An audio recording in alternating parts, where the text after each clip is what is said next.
Hey there, I'm Ryan. Welcome to today's acrylic landscape lesson. All of the tools and materials will be listed in the video description. And if you'd like help with the drawing process, I will have the traceable up over on Patreon along with the reference photo for color matching. If you're interested, check it out. But with that, let's jump into it and have some fun. So we'll begin today with some Mars Black, Titanium White, and Ultramarine Blue. I will also put all of the tubes up on screen so you can see exactly what we're using brand-wise. I have a 1-inch flat-headed brush, and I'm using this simply because it can carry a lot of paint, and we are going to start in the background. I'll also dip the bottom third of it into a little bit of water to help condense the bristles, but also to help keep the paint wet for a longer period of time. With that, we are going to grab quite a bit of our titanium white and move that to a clean spot on our palette. We'll grab about maybe 1/10 that, maybe a little bit less of our ultramarine blue, and again, about 1/10, if not less, of the Mars Black. From there, we'll mix it all together, and this should give us a desaturated, cooler white. So, still hints of blue in there, but it's very subtle. I'm going to initially try to work around my more dominant trees here, but if I cover them up, that's no problem. We can always go back and redraw it in. Normally I like to work on my skies in X-shaped patterns and horizontal applications, but if you're working between trees, you'll probably be working vertically just like this. And if you do so, and you want to avoid very noticeable heavy brush strokes, just apply less pressure in the second and third stroke, and that should help remove some of that. Normally you get the really noticeable applications when you apply too much pressure and you push the paint to the left and right hand side of the bristles. So now that we have that bright background worked in, we're going to start working on the foliage, and this all looks fairly blue because of the cool light that's working its way in through the mist. So we're actually going to start with a titanium white and not green for the foliage, but rather more blue. This time we'll go about 3/10 our amount of white, so tripling the amount of blue from our previous mixture, and we'll go about 2/10 in our Mars Black, so doubling up that pigment. I think I might have grabbed just a little bit too much of that Mars Black, so we'll increase the amount of blue and titanium white. So we have a good amount, working it around so that I don't have some areas that are more blue, white, or black. And then we'll go in for a test, and that actually looks fantastic. We might want to make it a little bit more blue, a little bit darker, but generally I like to keep things more subtle, at least initially, and then we have the option to darken them if we need to. But that's great, so let's head back to the canvas. Now for the actual application, I'm going to be switching to about a 1/2-inch flat-headed brush, and this one's fairly stiff. I'm going to peel a lot of my bristles backwards so that it becomes rather disheveled, and this will allow us to create a brush which creates a really unique detailed tapping effect. With that, let's grab our pigment. So we will pick up that paint fairly lightly with the brush. We don't want to apply too much paint because we don't want the bristles sticking together yet again. And I'm going to start initially here at the bottom of the canvas with this tapping effect. I'm rotating my brush quite randomly in the air in between each stroke so that I get a different application each time. And this is going to give us the look of foliage getting lost in that mist. It's very subtle. It's nice and distant. You can see I'm just working right above our human-made structure there.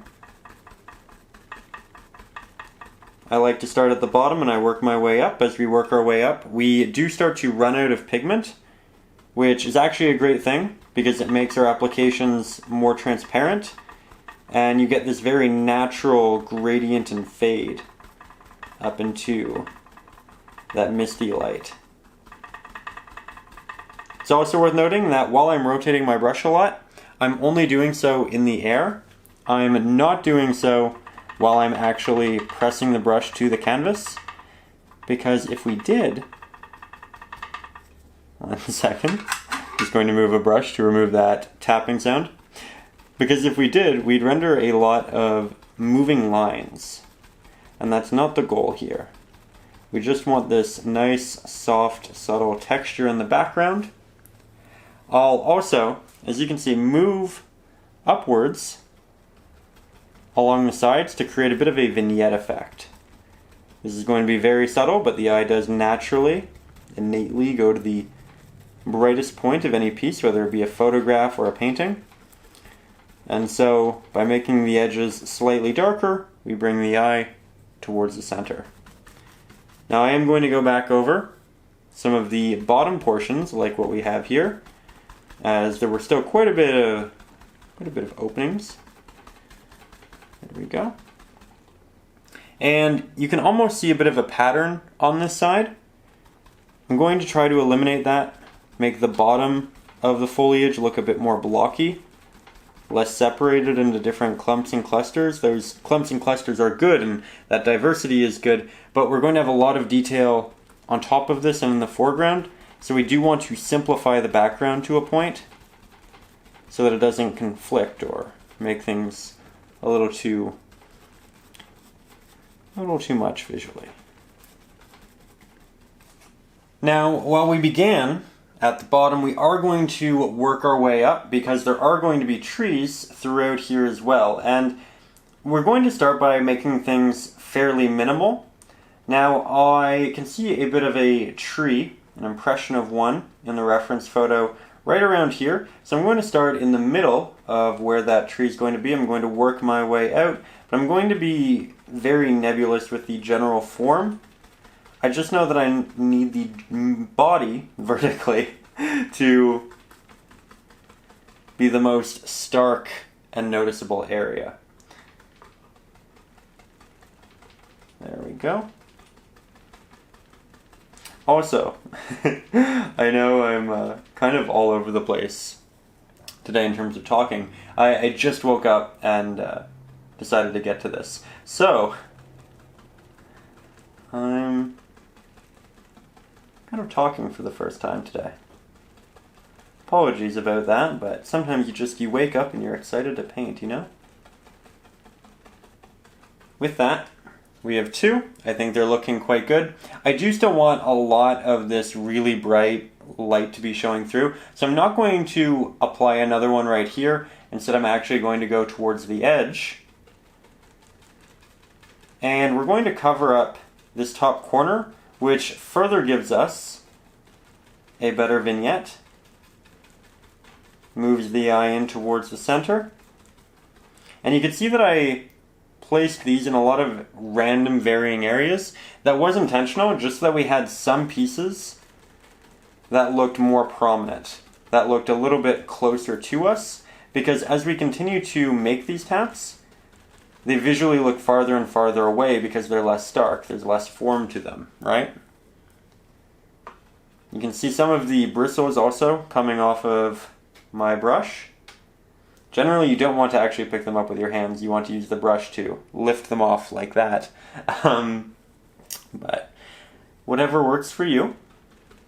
Often we don't want to actually go in with our hands because our hands, A, can have oils on them, which makes applying watery pigment difficult, but also because you just don't want to hinder the aesthetic of your applications.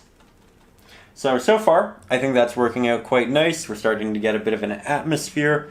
We're going to continue. I'm going to skip some of this area here so that it's not predictable. We don't have essentially two lines on either side, but then I'll have it pop up again through this spot. It's very soft, so it doesn't conflict with that line. I just don't have much pigment left on the brush. We'll go back, we'll grab a minimal amount. We'll have some coming down from the top.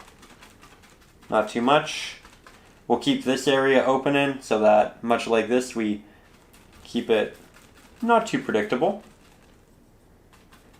And we can continue adding a lot of this if we'd like, but I'm definitely someone who leans to applying less initially and then going back in later if it's needed. So I'm almost done personally. though you are welcome to fill it out more so if you'd like. Recognize though that this is only a first layer. If this doesn't look great, that's totally fine. We're going to be applying a lot of foliage and tree trunks on top of it, which will really make it come together later on. So much like any acrylic painting, don't get discouraged, especially in the initial steps. It's all about building layers, and we are just beginning. With that, I think we should probably move to the next step. And the next step involves working with this small liner brush, because these very tiny applications it can create will be great for the distant tree trunks in our forest.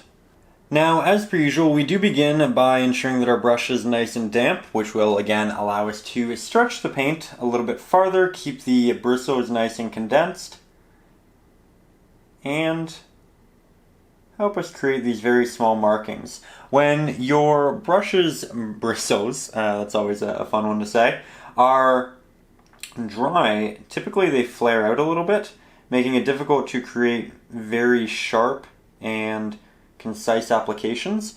But when we wet it, all of the bristles condense, so we can create applications much like this. And here we are going to be weaving lots of these into our foliage. Some of them are going to be done through longer lines, and this is something I actually normally advise against, like this, because you end up having soft turns in your branches, which is normally unusual. Some trees are like that, but normally you'll have them look a bit more disjointed, and I'll show you how we achieve that. We do a line, we do a line, we do a line, line. And there's a constant start and stop to the application process, which gives you something that looks a bit more rough. So generally, when I'm working on really far away trees, I will go in with the very soft application from top to bottom, and that'll give me less of that jaggedy effect. But as we get closer, as you see more of the actual tree and the detail comes through, that is when I do like to do the start and stop technique. So if you're going to go for a more prominent tree that's closer to us, I recommend the start and stop. If you're working on a tree that's quite far away, then going top to bottom or bottom to top also works. That said, I really like working top to bottom in scenarios where we are in the background, because I can apply very little pressure at the top, and then as I come down I can apply more and more pressure, which expands the bristles, which gives me a larger application and some additional dimension to the tree, because the tree should be the smallest at the top and then should get larger as you move our way down, right? So we'll do that again right here. Almost no pressure, applying more pressure, and that is certainly larger than what we have up there. Though I'm stopping or starting not at the very top of the canvas, which I probably should be. So I'll just fill those in. There we go. Nice and simple.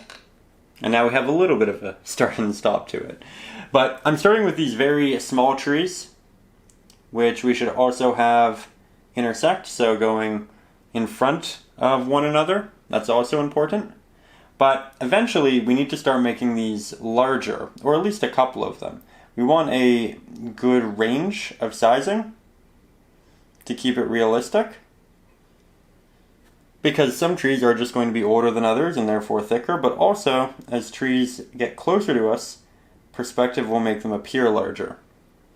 So we can create some implied depth very early on without any actual gradients or shading by simply picking some of these and being like, you know what? We'll make that 3 times the width it initially was. Nice and easy. But I like to start them all off fairly small. That way I have option in which ones I make larger. We are going to have more prominent trees a little bit later as well. So don't feel like you need to fill the entire background. And something I'd actually really recommend is, consider how many you'd like, apply them, and then take a 5-minute break where you take 5-10 steps back from the painting, look at it, visualize where the next ones are going to be, or draw them in, the ones that are more so in the foreground, and then decide, okay, do I have enough? Yes, no, and then you can kind of move back from there. But I often find removing myself temporarily and getting those farther back looks is a really good way of gauging if I have enough. You can also, of course, just use the reference photo and see if it's exactly where it needs to be. I'm personally going to take some artistic liberties with this, make it a bit more my own, but if you get stuck or you would just like to work with that, you are more than welcome to. Here I'm making this one a little bit bigger, but not too much. There we go. And we can actually make a very watery mixture. So we'll just grab our paint, grab some extra water, move it down a little bit, and we can create really thin ones for the background as well. And I think that these often turn out really nicely once we have some of the foreground established.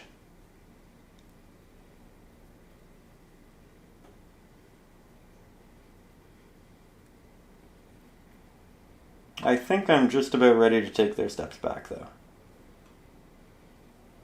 It's looking nice and I don't want to overdo it.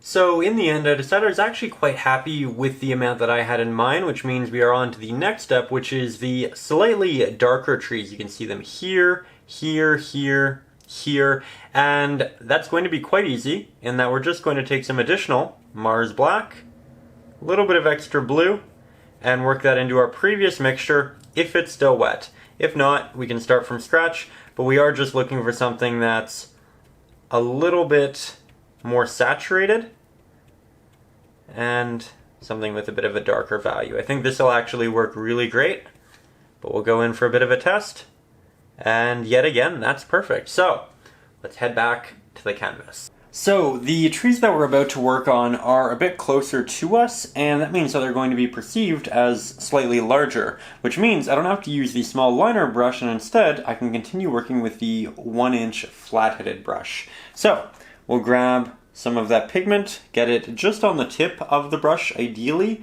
and we're going to start heading in and marking some of the more important trees. Now these are closer to us, so I am going to go with the technique of a tap and a drag. You can tell already that this does stand out from the rest of our foliage and tree trunks. However, it still feels very natural. It still fits in with the general aesthetic, the feel of the painting, and I'm really happy with it thus far. Here I'm going to start from the bottom and work my way up. I know that I want this tree to have quite a bit of a bend to it. I can see it in the reference photo. I think it's really unique, and when you are painting just such a wide number of trees, you're going to want to find ways to instigate that diversity and make them unique. So we'll incorporate that. I can tell that my brush is almost out of water, so I'm going to grab a bit more. Going to make that application process a bit easier for us. I'm going to move over, and again I can see in the reference photo there are 2 trees over here. I'm covering up one of the trees in the background that I randomly added. Don't be afraid to work over something for something better in your paintings. I know often we can say, oh, you know, I spent so much time on the background and I really liked it, but sometimes it does pay to cover it up, work on something different in its place. In the very least, it taught you a really good lesson about applying paint and creating that subject, so it's never really a loss.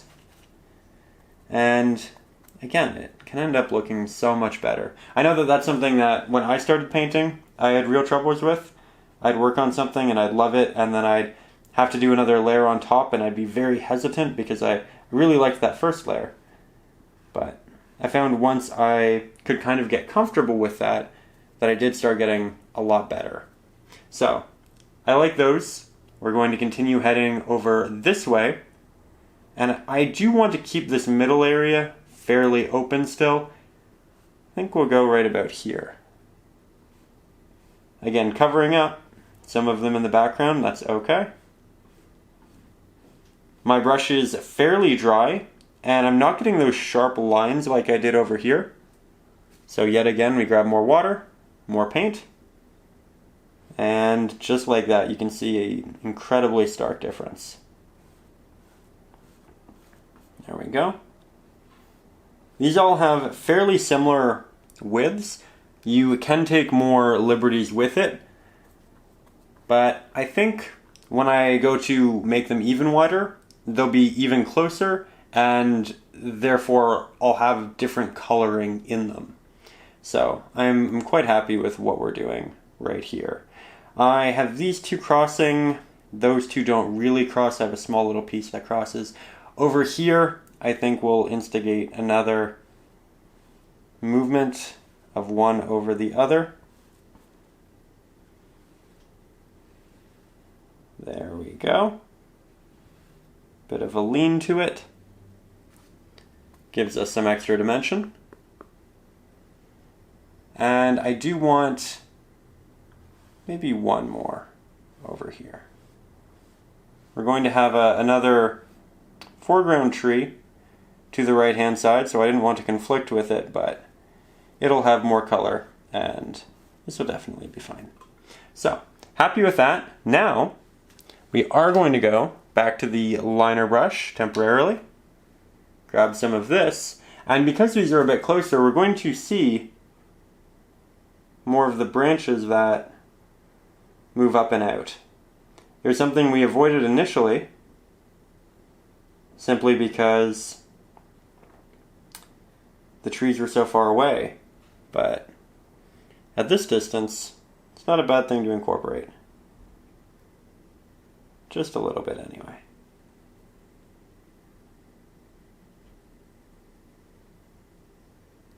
There we go. You can also create foliage with these new darker values. I'm personally not going to, just so I have more room to play a little bit later on. But if you find that it's not meshing in the way that you'd like, doing that can definitely help that process.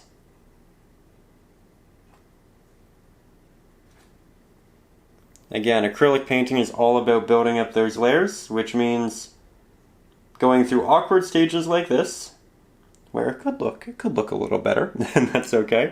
But also recognizing to leave room and opportunity for further applications a little bit down the road.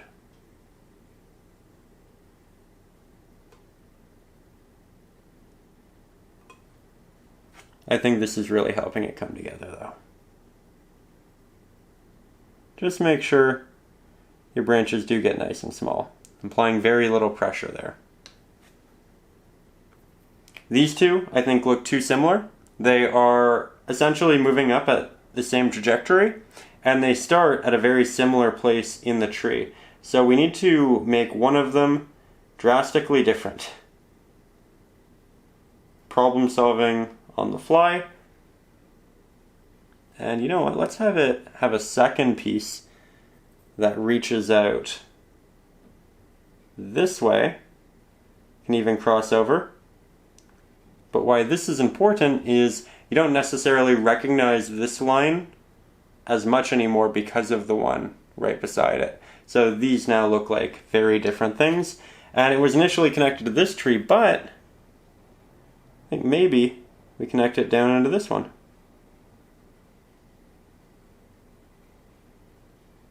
There we go. So it just keeps evolving until we have something truly nice and original. That said, I think yet again we take a 5-10 minute break, we take those steps back, we look at it from afar, and we say, is it where we want it to be at this point? Do we need to add more, or is it in a good spot? So I took my break, we're back at the canvas, and I'm just doing really little touch-ups at this point. I do like it, but not all of my edges are perfect. Some of them are a bit more toothy than others, and that's just when you can see the grit of the canvas essentially showing through and making a line look less consistent. I'm also just taking this opportunity to work in a couple extra branches, have some fun with that. Cross a couple over. Not always going in with the absolute darkest mixture possible either. We're just trying to make it look fairly good for the next step, because we are about to move out of the realm of just blue. With that though, I think I'm actually really happy. It's good, but it's not too much. I still have this relatively open area. You can still see some areas of that really bright initial pigment, which we can work in. We may do that more at the end of the video, but at this point, I think it looks good, and it's time for the next step. Now we're going to continue moving down in the painting where we reach, finally, some green in the distance, and it becomes more green as we move closer to us. We also get a lot more of a contrast. You get those really dark darks, but right now we just want that transition area, so that very light green. So we do have the sap green now here on our palette. I will put an image up of that so you can see the brand and all that, but we are going to begin yet again with titanium white, because this is still a very bright pigment, and the majority of the pigment in it will be a white. With that, we are going to need some green, so let's start with about 1/10. We'll be taking our time with building this up. We'll grab about 1/10 of our blue because it is in the distance, it is mixing. Have a nice cool green, and we'll go with 1/10 of our Mars black as well. Now, I didn't pre-mix this one just because I thought it would be fun to figure it out together. We'll go in for a test, and that is far too white. So, we'll double down on the amount of sap green in our mixture, and we'll double down on the amount of blue in our mixture. Once we have this mixed up, we'll go in for another test. It's too bright at this point, so we go to darken it. This will desaturate it a little bit, so that is important to consider. It means we will have to add in more green and blue if we want to keep it a bit more vibrant. And this is kind of my thought process when I go into mix a color for the first time. Is it bright enough? Is it dark enough? Is it saturated enough? And that is really, really close. I think it could still be a little bit darker and a little bit more green though. So I'll add in a hint of the Mars black, more of the sap green, and this will hopefully bring us to what we need it to be. That is perfect. So, took a little while. You can see on the monitor about 2 minutes, but we found the correct color. And as we move forward in the painting, we'll just progressively make that a little bit darker. Now, when we head back into the canvas, I am going to be using the 1/2" flat-headed brush, which again has the bristles extended so that we can get a more randomized application. Though I would like to note, with all of our brushes, for the most part, we are dipping them in water first. This one we are not, because we do want those bristles to stay nice and random. With that, we'll grab some of our green. You can see that I mixed quite a bit more because we are going to be covering a larger area, but I'm actually not going to start at the bottom. I'm going to start much more up top because I purposefully painted this farther down than we needed it to be. And I did that so that we just had some extra room to play, should we want it, and that way there wasn't an awkward white area in between this and that we would then have to go back in and fill in or extend this up higher than we actually wanted it to. So generally it's just easier to move that background farther down than where we're going to want it in the end. You can see that I'm not going for a straight line either. We're moving up and down quite frequently. And there is an opening there, so that needs to be relatively well applied. I'm going to go back and do a second layer right below the first to ensure that it's a nice thick application and we don't end up seeing the actual trees underneath, right? We want these to look like they're all kind of getting lost within that area. And if you want, you can continue tapping this on as we have been. Going to lightly avoid our structure here, at least portions of it. I can still visually tell what's going on, but we can also switch to our brush at this point, our 1-inch, and cut along the edges, just like this.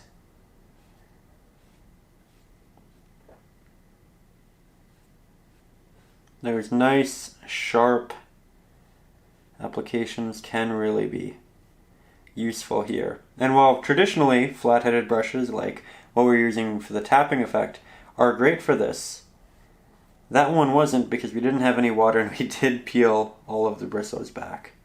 That's okay because we do have this one to effectively do the same thing. It's a little large, so I'm not getting perfect applications around what we're working on, but that's okay.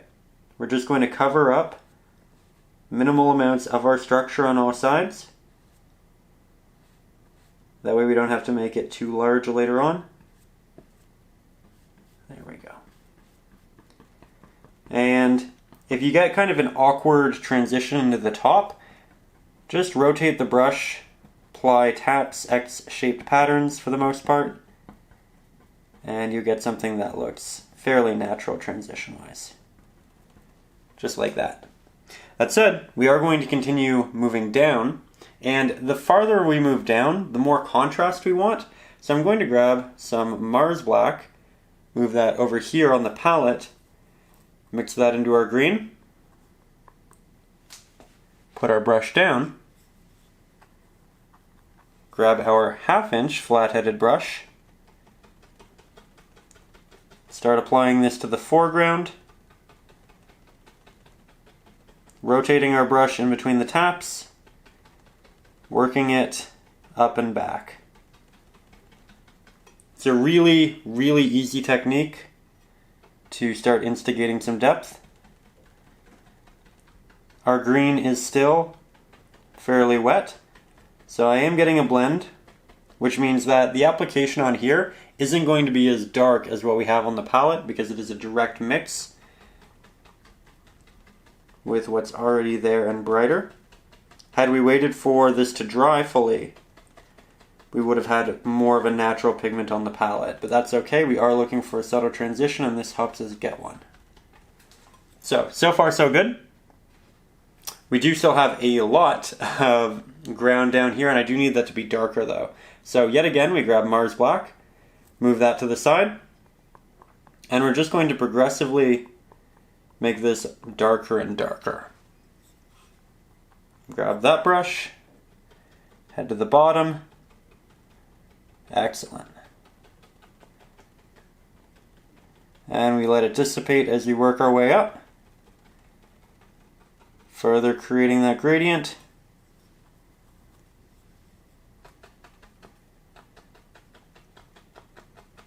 Now this is going to be quite interesting on the left-hand side because we actually have a bit of a drop down, and that's why we have the little bridge here. So it'll get quite dark as we get farther and farther down because there just isn't any way for the light to reach this bottom area. There we go. It still has some green in it because we are pulling from the green mixture, but it's getting darker and darker. Going to be careful with this. Not going to go up too high. There we go. But on this side, going to grab quite a bit more and fill that in. And that should really cover this whole spot. So we can reincorporate texture after, but we do want a nice thick application. That way it looks good and professional, and that is best achieved with this brush. There we go. Still have the bottom of the bridge. Now we'll grab something maybe a little bit brighter. And we'll just use that to instigate the texture. So for the most part we were working darker onto lighter, but here for the first time we are working a little bit of lighter pigment onto our darker pigment. We're not doing much, it's incredibly subtle. But subtlety is generally how we get the best image in the end. Okay. Now I do think I want some of that brighter pigment up here, just to work our way down over the darker, because it did get to be quite prominent.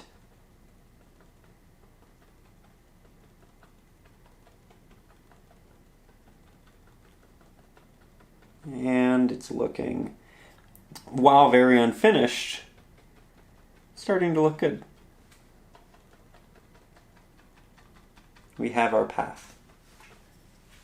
Now, the next step is really an amalgamation of steps. We're going to clean up this back area and add some detail to it. So that means taking the blue trees that we had before and bringing them down into this green area. It means working on brand new smaller trees that are in the foreground as well as larger ones, but you can see little pieces like this will actually be really interesting.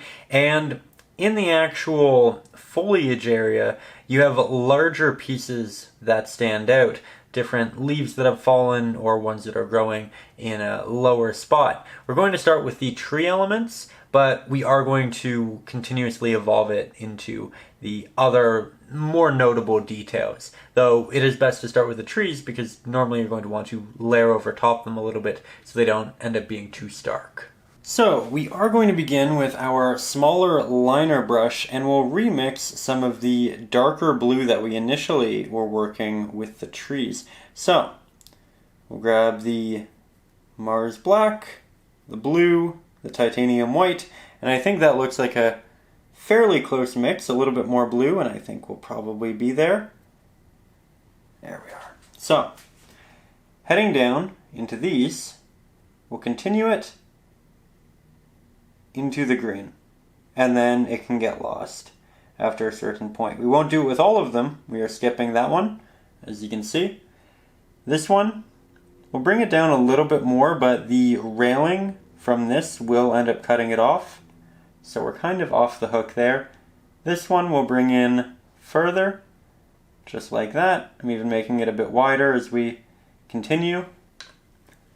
Grab some extra water so we can continue doing this with bit more ease. We'll move one of these two trees down.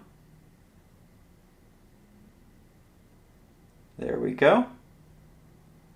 So now we have a bit of separation at the bottom and separation at the top. I like the idea of bringing this down and keeping that other one behind. Now we head over to the right-hand side. We'll continue one, but not the other. We'll continue that one because it's a bit smaller. And I did end up doing 3 in a row, so instead, we'll create some extra diversity by creating another one which does get lost at the top there. And we can have one on quite an angle that gets lost at the top there as well. There we go. Think we'll have one intersecting with this.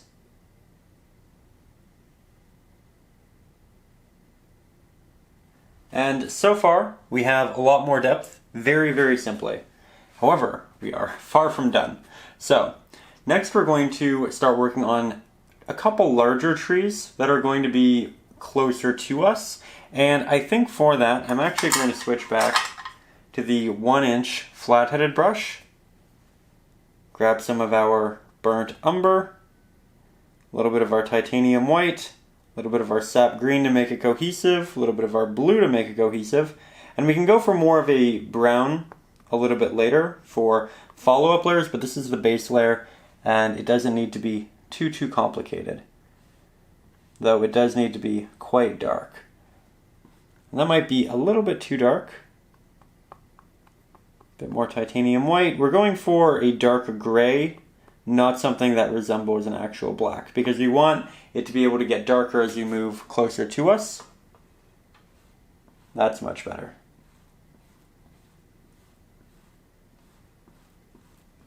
And this one is going to head down. It's going to be behind the eventual railings there.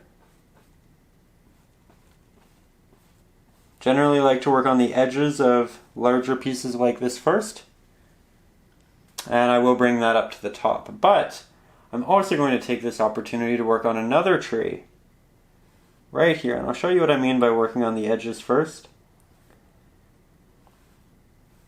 I like to do this because generally when you grab new paint, water, you can deliver the most sharp application possible, and then as you run out of paint, it becomes more and more difficult. So as it becomes difficult, you don't want to be working on those edges which are meant to be sharp, and at that point, you just use the extra paint on the brush to work in. Again, we will add color and texture to these, but for now, we're just looking to get the shape in. And I will yet again bring this all the way to the top of the canvas. Though the bottom here, this one kind of gets lost underneath the divot in the ground, and then this overlaps it. This one, however, is not in the same position. It will have greenery growing around the bottom, so I'm not going all the way to the bottom. I have a bit of a slant just to make it a bit more interesting. You can have it come out like that as well. There we are. We are going to have our actual structure and some foliage too. Cover it a bit though. And we are going to want to do multiple layers because that is still quite thin. We're using a bit of water which thins our paint and therefore means that we can still see the canvas in the background through the first couple of layers. So make sure that you do go back and add a second, maybe third layer. Often it's easier if you let it fully dry, but sometimes you don't have to. There we go. And I do want one more that's fairly stark, though I'll make it a little bit less so. Grab some extra titanium white. I think I'll make it a bit more blue because it is slightly farther back. And this one is going to be right over here. In the reference photo, it really lines up with the edge of this tree, but I don't want it to be that perfect. I want a bit more of a overlap over time rather than throughout the entirety of it. So I'm going to begin right up beside it. There we go. And then I'll have it move in over top while moving upwards. I think that's a much more neat progression. Definitely more dynamic.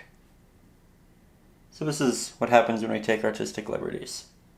And you know, we can even take another one and we can make it have two main areas that come upwards.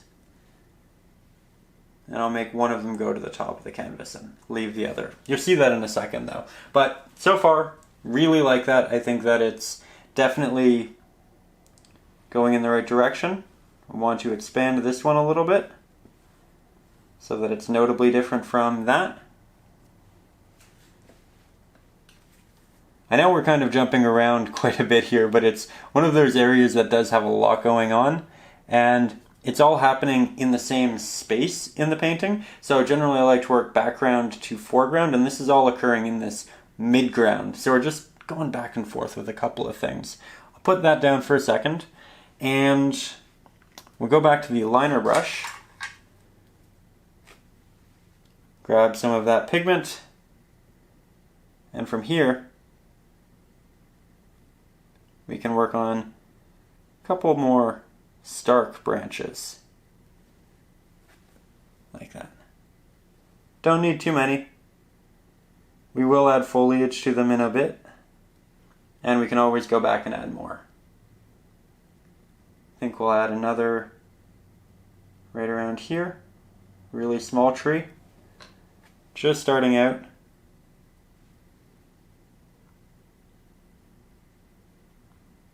And because it's smaller, probably do a bit more with these longer lines rather than the start and stop technique. It's not going to have all of those sharper grooves yet. There we go. It can be important to think about the age of the tree you're painting, because the bark does change, the textures change, and often the actual movements can change too. There we go. And now, because we have these, those look so much farther away. Really creates a lot of depth. I think I might use this brush actually to just correct the angle on this a little bit more. There we go. Continuously going back for water.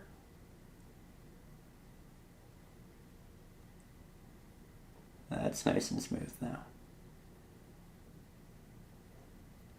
Now we're going to get a little bit closer and start focusing on the really, really small trees in the areas that have foliage here in almost the foreground. So I'm going to start at the top where I think they should kind of be growing from, which isn't very high. I'm going to move down, I'm going to apply more pressure so it gets larger. And of course we weren't moving straight down, we were aiming with a twist. We'll do that again and we'll have it collide. So that's a matching branch. We'll have another one, another one, another one. And if you're wondering why are there so many here when there weren't elsewhere, it's because we are finally really close to the subjects and therefore we can actually see the detail in them. When they're farther away, it just kind of blends into the background, right? Here, we have an opportunity to play. So, that's what we're doing. I'm hesitant to go over a lot of these markings more than once, simply because I don't want to accidentally expand them. But if it's really thin because of the water, do feel welcome to do so. That said, we are just creating quite a number of these. And we'll probably add some greenery to them in the next 20 or so minutes. So it's going to look a little barren initially. We're going to see a lot of just branches with not much else.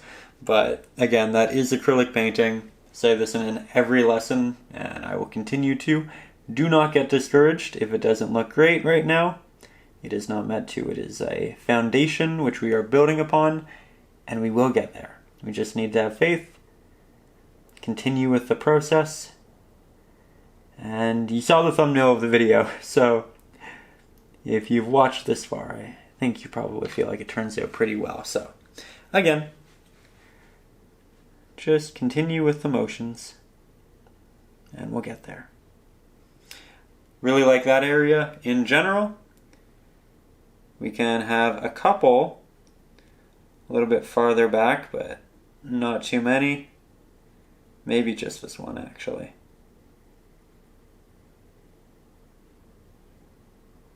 There we go. Maybe one more. It's typically how painting works, right? I'll just paint for half an hour. Okay, maybe an hour. Maybe 2 hours. Maybe 4. Once you get going, it's just so cathartic. You get your imagination invested. You feel rewarded for all of the new subjects, and it's just really fun. Great way to spend a day. There we go. Now we're going to proceed with the filbert brush, and this is about 1/3 of an inch. It is the very first time we're using it in this lesson, and I like it because it has a nice sharp top. It can pick up a good amount of paint And the softer edges also allow us to blend, so it's very versatile. But with that, we're going to start working on the light that wraps around these trees, and we're going to make them three-dimensional. So, we're going to create a bit of a blue initially to work with, as we have a lot of that blue light reflecting. Grab some titanium white, equal amount of our ultramarine blue, about 1/3 that in Mars Black, and now we have something fairly desaturated. Not too bright, as you can see in relation to the rest of our colors, because it doesn't need to be too bright to stand out on this, as that is arguably the darkest subject we have thus far. But for the very first time, we're going to grab some primary red. And we're going to do this so that it can work with our blue, which we will grab more of, and we'll kind of jump back and forth between the two until we get a bit of a warmer blue that leans into a bit of a purple, just like that. Now, we're doing that in general because as we move forward into the painting, we see more natural coloring, so we move away from that very blue atmosphere that we've created in the background. So as we get closer to us, we're going to instigate more warmer pigments, and we're going to enter the painting with warmth, and it's going to make it feel approachable, and then we're going to have that really cool mist in the background. So we're going to try to make the painting a bit more complex by adding in a second temperature of colors, essentially, and it's going to make it inviting while also keeping the background as mysterious and cool as it is. But with that, I'm going to grab a little bit more water, grab our pigment. The light is coming from behind these trees, so this is going to occur, this light, on both the left and the right hand side. And I'm going to go in with a bit of a tap, sometimes a little bit of a drag, on that very edge to begin with. And you can tell that this isn't all that bright, wasn't meant to be. We wanted something that was going to initially be subtle. We can always build up the coloring if we want to. And I can tell in the reference photo it does end up being quite bright. I don't know that I'm going to want mine to be to that extent, but we know that we have that option, and I am going to start with the least amount of intrusive value. So, there's a start. Grab some extra water, grab more paint.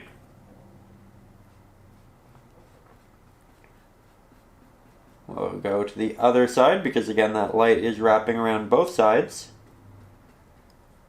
I do rotate the brush occasionally just to get a slightly different impression. While the brush should have matching sides,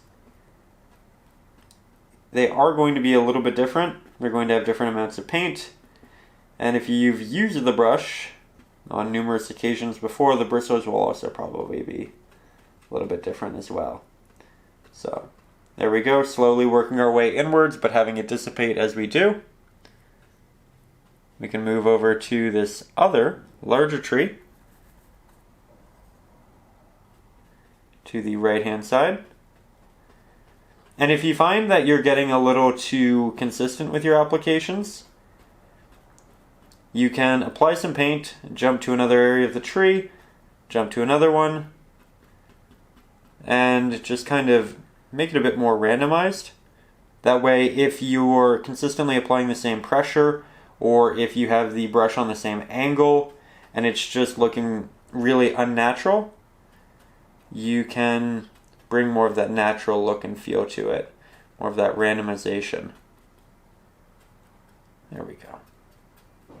Now, let's make it a little bit brighter. So we'll add some extra titanium white, but we don't want to desaturate it too much, so we'll also go back in with the red and the ultramarine blue.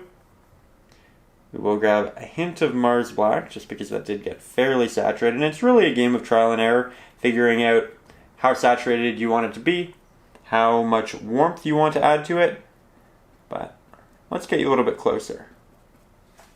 So here we are. We can see really just how these do look like little taps, little implications. Not much of a brush stroke, though We can incorporate those if we want to.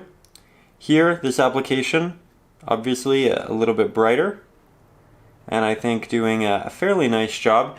You can tell that there's a bit of the tooth from the canvas showing through. That's because I'm not using an abundant amount of paint.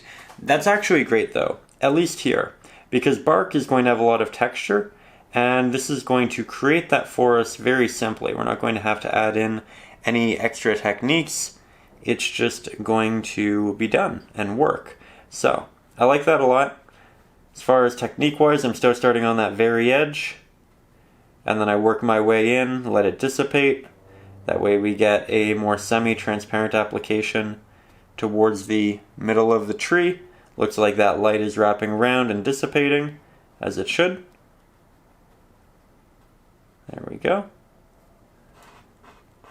It's a little messy, but we can always go back in and apply some foliage on top, or some branches later on. Start on the other side. Lots of taps around the edges, and I still haven't run out of paint, so I'm just kind of continuing to move up and down, and now that I am starting to run out of paint, I'll work on the inside a little bit more. There we go. Go back to the brush and palette. Back to the water and palette, rather. Taps along the edge. You might not want to do as much of this as you get towards the bottom of the tree, simply because you're going to have foliage and other branches, different things casting more shadows down here, so these probably aren't going to be as bright, and you're going to want to keep the highlights a bit higher up for the most part. It's important to think about not only the color of your subject and its textures, but how the lighting of the surrounding subjects interact with it. So as we step back, you can see the texture on both sides of each of our trees. It has that darker center, and I really like how much detail it has at this point compared to everything else in the painting. It may change, we may make it brighter depending upon how everything else goes, but at this point I think that it's a nice subtle addition that did add some, again, just depth and texture. With that, we are going to start moving more so into the pathway, because while we want to add the foliage to here and make this all look aesthetic, a lot of that foliage is going to layer on top of the ground, and so we have to do the ground first. So it's going to look a little awkward for the next little while, but we will get there, so let's head back to the palette. So again, while we do want to work on all this really pretty foliage in the background, first I want to start working on this area right here so that we can layer so many of these leaves on top. And this has a couple of different colors in it. Normally we start with the darker base layer and then we build on top of it. And this right here is essentially a dark brown, but it's not just a brown. Well, start with a bit of our Mars black. Everything here is dry, so we don't have to worry about it blending in. We're going to grab about an equal mixture of our primary red, and again about an equal mixture of our ultramarine blue. This is going to make it a purple, right? A really dark purple. We'll add in a little bit of titanium white so you can see that pigment, that hue. And then we're also going to add in a little bit of our green to make it less purple and a little bit more brown. When we brighten it up, you'll be able to see. There we go. Do a little test. Looks quite good. I think it needs to be slightly more red, needs to be warmer. As we talked about, the foreground should be warmer, it should be inviting, and then we find this really beautiful, mysterious background, right? So we'll add in that red. That's definitely better. Though I think we'll make it yet again a little bit darker. We know that we have a good hue. Great. Okay, we'll start with this as our base and then we'll build on top of it. Now, while we were just talking about creating a brown and incorporating a little bit of green to essentially desaturate the red and do all of that, if you also have a little bit of yellow, that can also help if you want to make a true brown really wasn't our goal here, just because we do have a lot of the blue in our painting that we need reflecting through here, but also our goal of making it warmer. So we're not going for a traditional brown, though if you want to, just adding some extra yellow to that mix will help a lot. You can also use something like a burnt umber if you'd like to make it a very generic brown. And there's nothing wrong with that. It's just not what the reference photo called for here. But if you personally really like that look, that pigment, you are more than welcome to work with it. Painting is meant to be creative and fun. And if you have a preference for a color, you are more than welcome to use it. It's worth noting here that I'm just filling in this larger area in the foreground, which will have that ground. Here we have the actual, well, what will be wood. So I'll just sketch that out so that we have a good idea of where it is. And we are going to fill this in. It's also worth noting that it doesn't just stop where I'm applying paint. It does work its way into the background. Maybe you can see a little drawn on line there, but I'll fill that in as well. I'm applying more pressure to get a larger stroke, get a bit more water so that we can extend our paint, keep it all wet. This is something I'm going to want to do 2 to 3 layers of because it is a base layer and we want it to look professional. Though we're going to wait for this to dry before we do the second and third layer. And that's typically, while I try to show you the entirety of the process on camera, I typically don't show the second and third layers, base layers like this, simply because they are just very repetitive. We're not doing anything different. It's more of just applying a flat, blank layer of paint. That needs a little bit of titanium white. Much better. So there we go. Try to make it relatively smooth, though we are doing a couple more layers, so this one doesn't have to be perfect. And now, we do want to continue moving it into the background. So, I will work around the notable areas of our structure.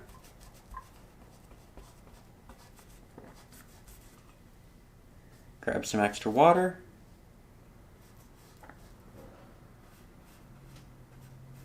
There we go.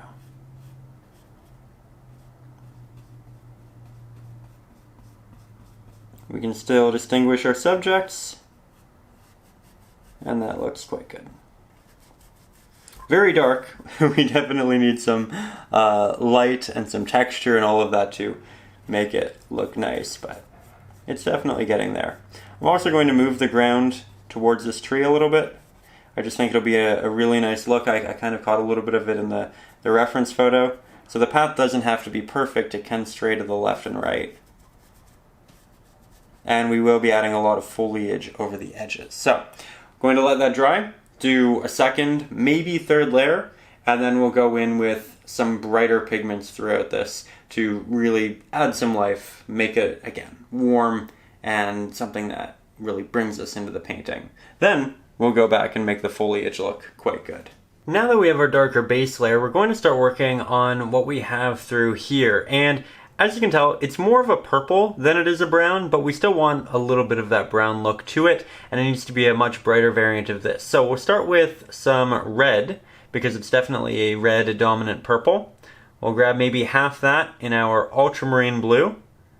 We'll add about an equal mixture of titanium white to the red. And we, of course, need some Mars black to desaturate it. Grab just a hint of that, maybe 1/10. I'm taking some extra off right there. And this will be our first attempt. We'll see how close we are and how we need to adjust. So we can tell it's far too dark. Let's double up on our titanium white. Mix that through. It's fairly nice desaturated pinkish purple. And that is extremely close. Wow, we got really lucky there. I'm going to add a hint of our green just to desaturate it a little bit more. Complementary colors. Red and green do desaturate each other, but it's also just going to make it look a little bit more natural. And I'm only using a hint of green. Incredibly small amount. And that right there, I think is pretty perfect. I love that. Okay, so we have our next color. Let's grab a brand new brush. So the new brush we are switching to is the 1-inch flat-headed brush. We are going to grab some of that nice new pigment, line up the base of the front of this post, the base of the front of that post, and then we'll create a line. You can pre-draw this with chalk or a white woodless colored pencil if you'd like to ensure that it's perfect, but I feel like we can get something quite nice without it. Then I'm going to move up, going to create another one.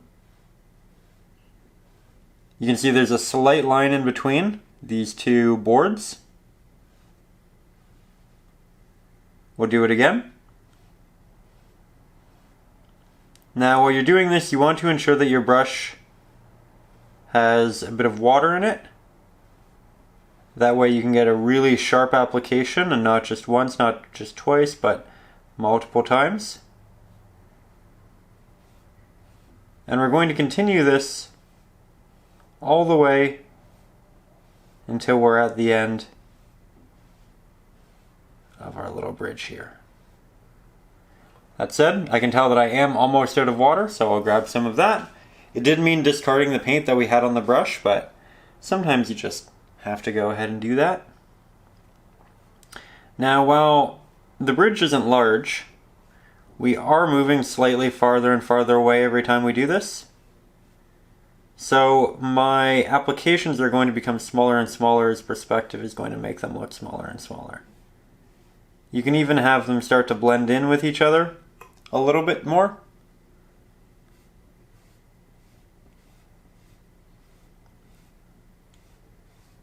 There we go. Nice and easy. And that is at the end. You can tell that the edges are a bit more open on both sides. That is intentional because it'll be a little bit darker in those spots. We will go back and add texture and all of that to this area. But I'm now going to take this pigment and create a bit of a highlight for the ground and the background. I'll let it be lightly applied so that I can get that tooth of the canvas showing through, so that you get a nice gritty effect on the ground. Looks like there's some areas that are a little bit higher, and therefore there are lower areas that are still catching shadow. And we'll leave it out into our tree. The ground in the foreground will be rendered a bit more eloquently. We're doing things a bit different. Why? Because we can actually see the detail from this distance, unlike this distance. As you move into the bottom portion, I am going to stick with the 1-inch flat-headed brush. I am going to start right at the base here of our boards, and I'm going to work that out horizontally from the center and have it dissipate as it moves towards the left-hand side, the right-hand side, and this entrance area. That way we have a nice vignette in the corner, and it gives us some additional depth. As you can see, I'm being very loose on the sides, which is giving me a bit of a granular look, but we're going to make it look a lot better by grabbing the darker pigment that we had on the edges, reincorporating that, and blending them together. And it doesn't have to be perfect. In fact, having it look a little rough is nice for the texture in the ground. Grab a bit more. You can do this very softly or with pressure if you want little markings. Just like that. And we can even grab some of that highlight and bring it back on top. At this point, we'll have probably blended the majority of the actual brighter pigment in with the darker, making the entirety of it a bit darker. So we can also tap on little areas that stick up, just using the corner of my brush here. And this is little pieces of ground that catch light and then dip back down. While the 1-inch flat-headed brush is normally great for blocking things in, as you can see, it can be pretty versatile. And then as I really start to run out of paint, I'm using the entire edge of it, or at least the majority of it, pressing that into the canvas and just delivering a little bit of texture. This will all look really nice when we get some foliage in there, when we get some extra detail. But it's a fairly good base that's diverse, but not too over the top. It's not distracting from everything else, which is important. There we go.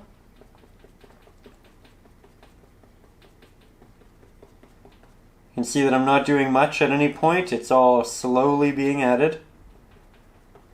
Still trying to keep the majority of the highlight and texture in the center, but we will do a couple little taps off to the side just to make it all fit together. There we are. Like that. And I think we'll actually switch to one of our liner brushes. We'll grab that darker pigment and we can actually bring some little markings back into the center area. So in the same way that we did the little pink taps, we're going back in and we're tapping in the not so bright mixture in towards the center. That's just going to give it extra little bit of interest and detail. Can start from the edges, work our way in. Had this been done with a proper burnt umber or brown, I think it would look much more conventional as a ground, but it's one of those subjects that can look really nice when it has reflected light of different colors on it, and I think that as we near the end of the painting and we add the foliage and everything else, it'll look really, really pretty. There we go. Lots of tapping in from the edge. Brush is fairly watery. And it's not just a tap, by the way, there is a tiny bit of a drag to it, just to ensure that the mounds look elongated to a point. Not to a great point, but definitely gives it some added character. And of course, in the process, you're probably going to diversify it a little bit, making it even more interesting. I'll even throw some up into the really bright spots. Not everywhere. Won't overdo it, but it's definitely going to help. Let's get you a little bit closer for some of the finer work. So here we are at a place where we won't actually be normally looking at the painting, but you can really see how the details are starting to blend, the general patterns and the actual applications. So I'm going back towards the edges, reincorporating a lot of these darker applications.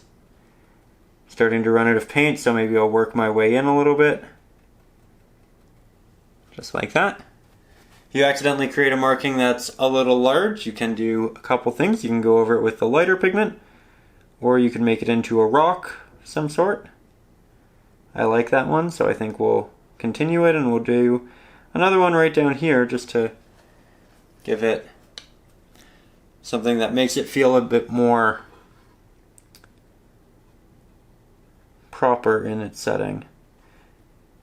Normally if you do just one of a subject, it can look a little out of place.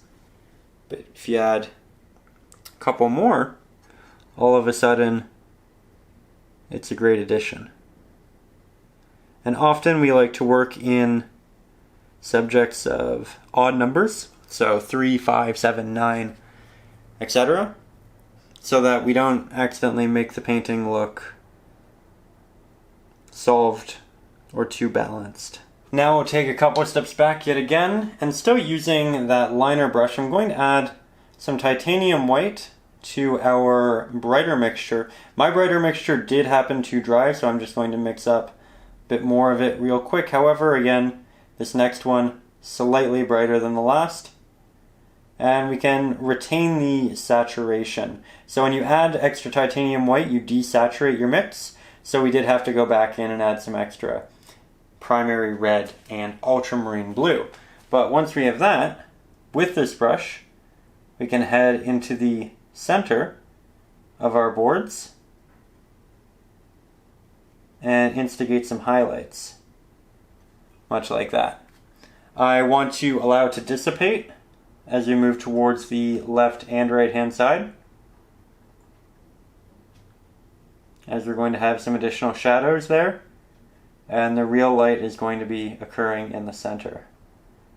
I'm also not going for absolutely perfect applications. These are boards, and if they have some inconsistencies, it'll just look like good texture. Might go over a couple areas a couple times to build up these layers. I'm going in with quite a bit of water, which is desaturating, in that you're seeing the less vibrant and darker pigment underneath. So by going over it a couple times, you can build it up and you get that true saturation, that true value that we have on our palette. There we go. I am occasionally accidentally going over the dividing lines. If that is the case and you do to a great extent, you can always go back in and just paint those lines with the darker underpigment. I'm also going to take this to not only the boards, but the back area. I'm going to still try to keep it in the middle. I'm working horizontally, but I'm doing more of a blend than individual strokes.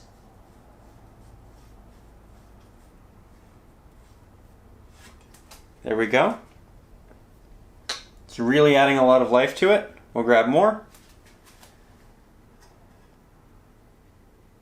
And now we'll start by just tapping some of this into the center of this area, and we'll just move it outwards. If you find a larger open area, you can kind of cover it. But at this point we have a lot of detail in here because of our many different styles of applications. So the safe call is just to spend the extra time and do the tapping effect, much like we did with the darker pigment initially. So we're just building it all up, getting that texture the way we want it. I think it's starting to look like a really nice stretch of land here.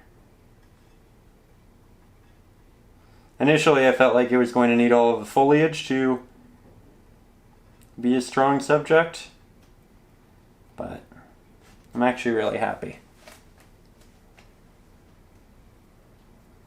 And if you'd like, you can continue brightening it. And by it, I mean just about all of our subjects. But I don't want to overdo it, so I'm not going to do much more. Soften those a little bit with my finger. We never really stop finger painting. Say that once in a while on the channel, but it can be a very useful technique still, even to this day. And then we go in with our taps. Make sure that it's not too much brighter than anything else we've applied. If it is, just darken it with a little Mars Black, and then if it needs additional saturation, then we work back in the Ultramarine blue and the Cad red. And I'm not going to add this highlight to the background, at least not on the first pass, just so that again, the foreground feels a bit warmer, feels inviting. And then as you progress, you get more into the purple and then into the blue. You can take just a hint of that, move it down, create some nice highlights in unexpected areas on rocks and whatnot.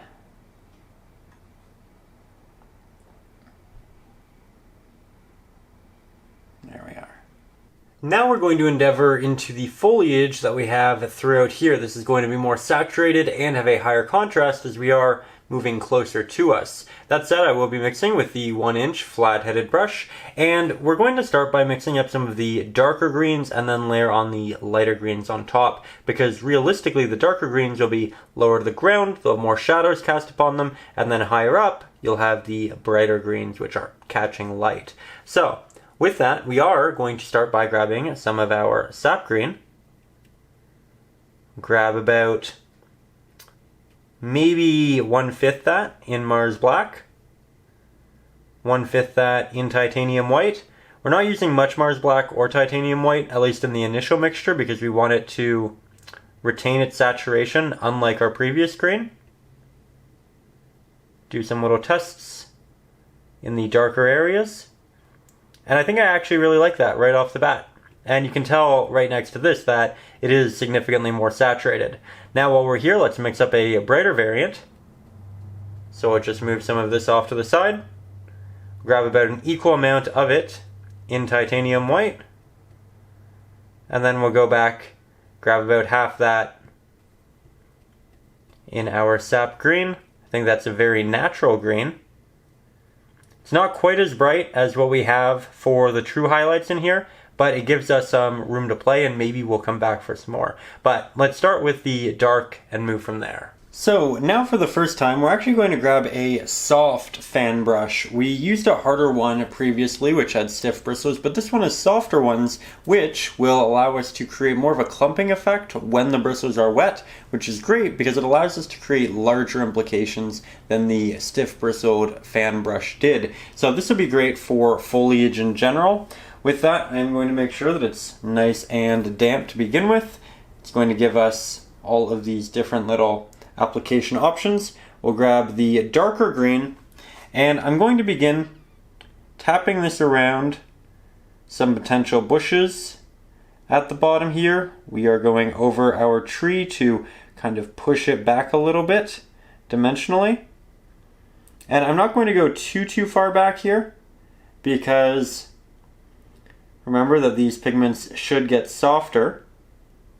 So I'm keeping fairly close to the pathway.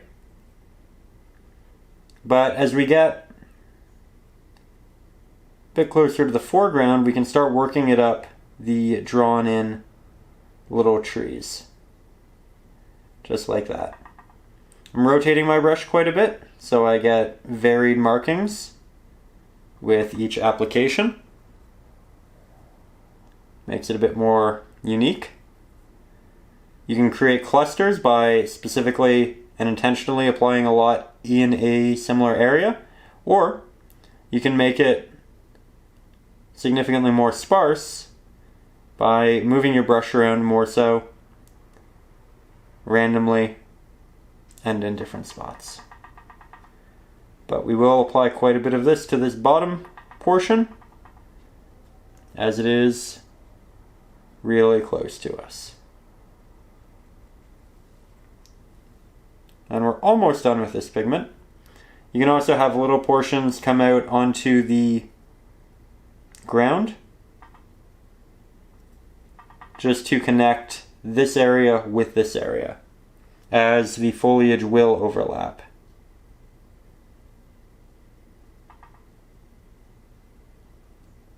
There we go.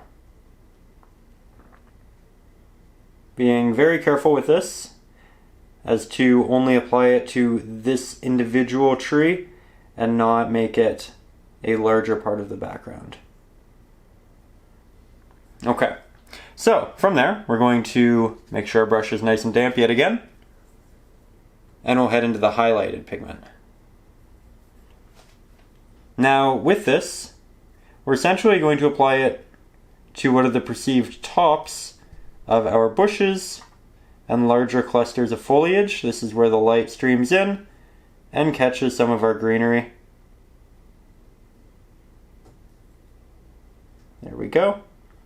Going to apply quite a bit more of it to this back area just to soften it. And we're definitely going to need to make it brighter, like what we had in the reference photo. I thought maybe we could get away with something that's a bit more subtle. And I do like it. And if you do want something that is significantly more subtle, you're more than welcome to continue working with just the green that we mixed last time. However, I do want something that pops quite a bit more than this. So what we're going to do is grab some of our titanium white, work that in. And this brush actually isn't bad for blending. Normally I'd move back to the 1-inch flathead, but this actually does quite a nice job. And if you have foliage that's a little discolored, so one portion's a little more white, one portion's a little more green, etc., that's not a bad thing. It actually makes it look quite natural, and it helps differentiate different potential plants and bushes, trees, all of that. So this is much better, though as you can tell, the bristles are really starting to condense, which is making it difficult to render a lot of different implications. So I'm just going to wet this yet again. In the mixing process, they tend to stick together a bit more because the pigment bonds them. So we'll just take that off, and now we have a lot of clusters for applications yet again. Hello, Howie.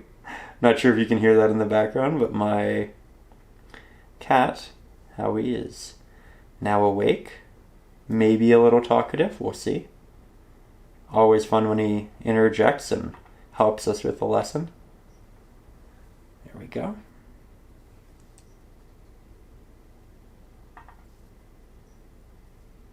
And yet again, I think I'm going to want to go even brighter. Realistically, the more layers we have built up, increasing the brightness and the saturation, the more real it's going to look, the more complex. So it's not a bad thing. It just means we need to dive back into the palette. There we go.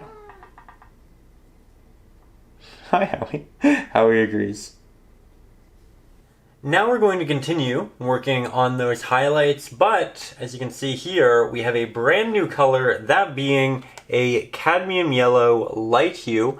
And I'm using this because we can only brighten our green so much. Realistically, you use your titanium white, but that desaturates it, and this still has quite a bit of saturation. So we can't brighten it continuously with titanium white, we have to use another color to do so, and this is a very pure color which will make our green look even more green.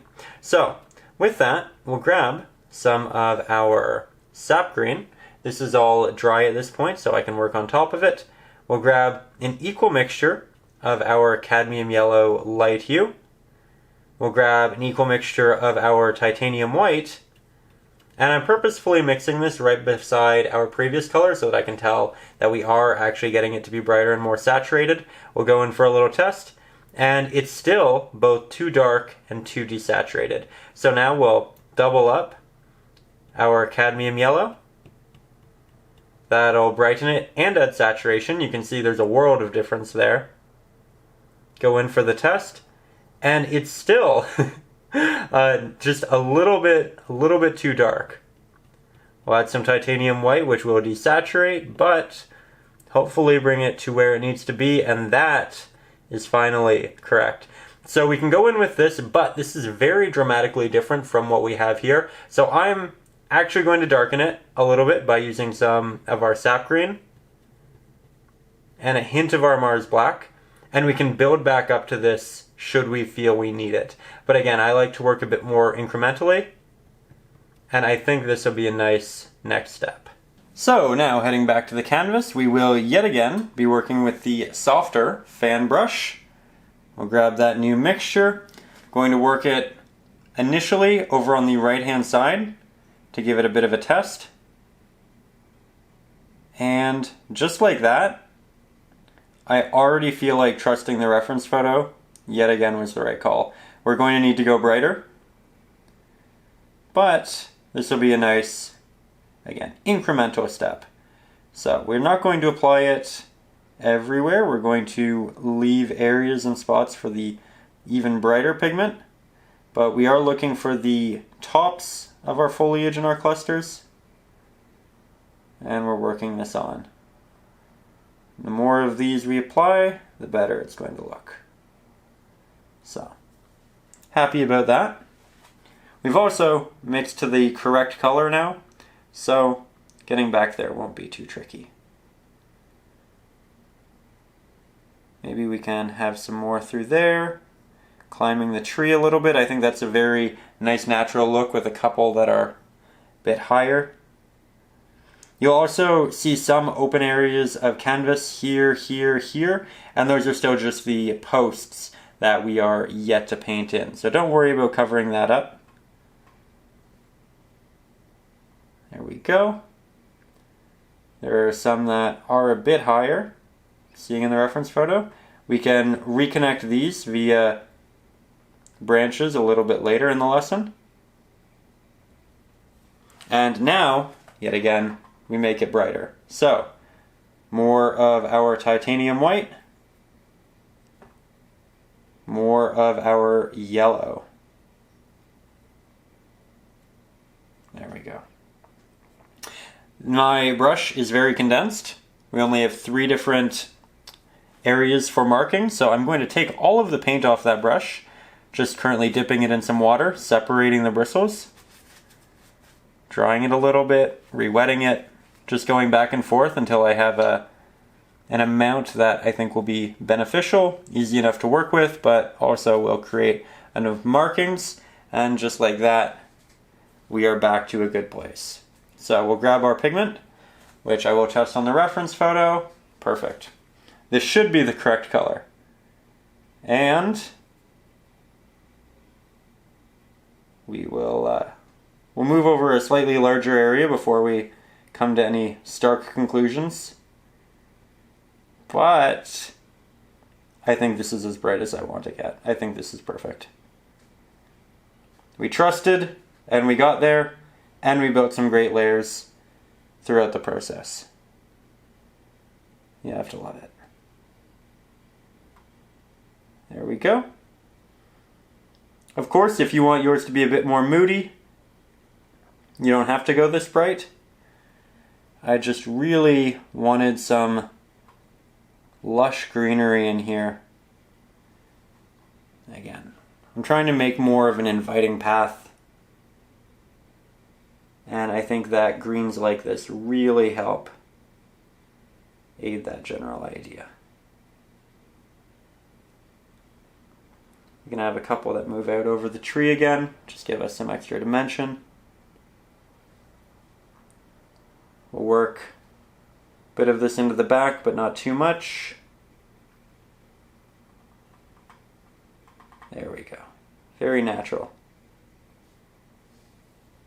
Remember, we don't want to go too low in these clusters. Only the areas that seem like they're a bit higher, that poke up.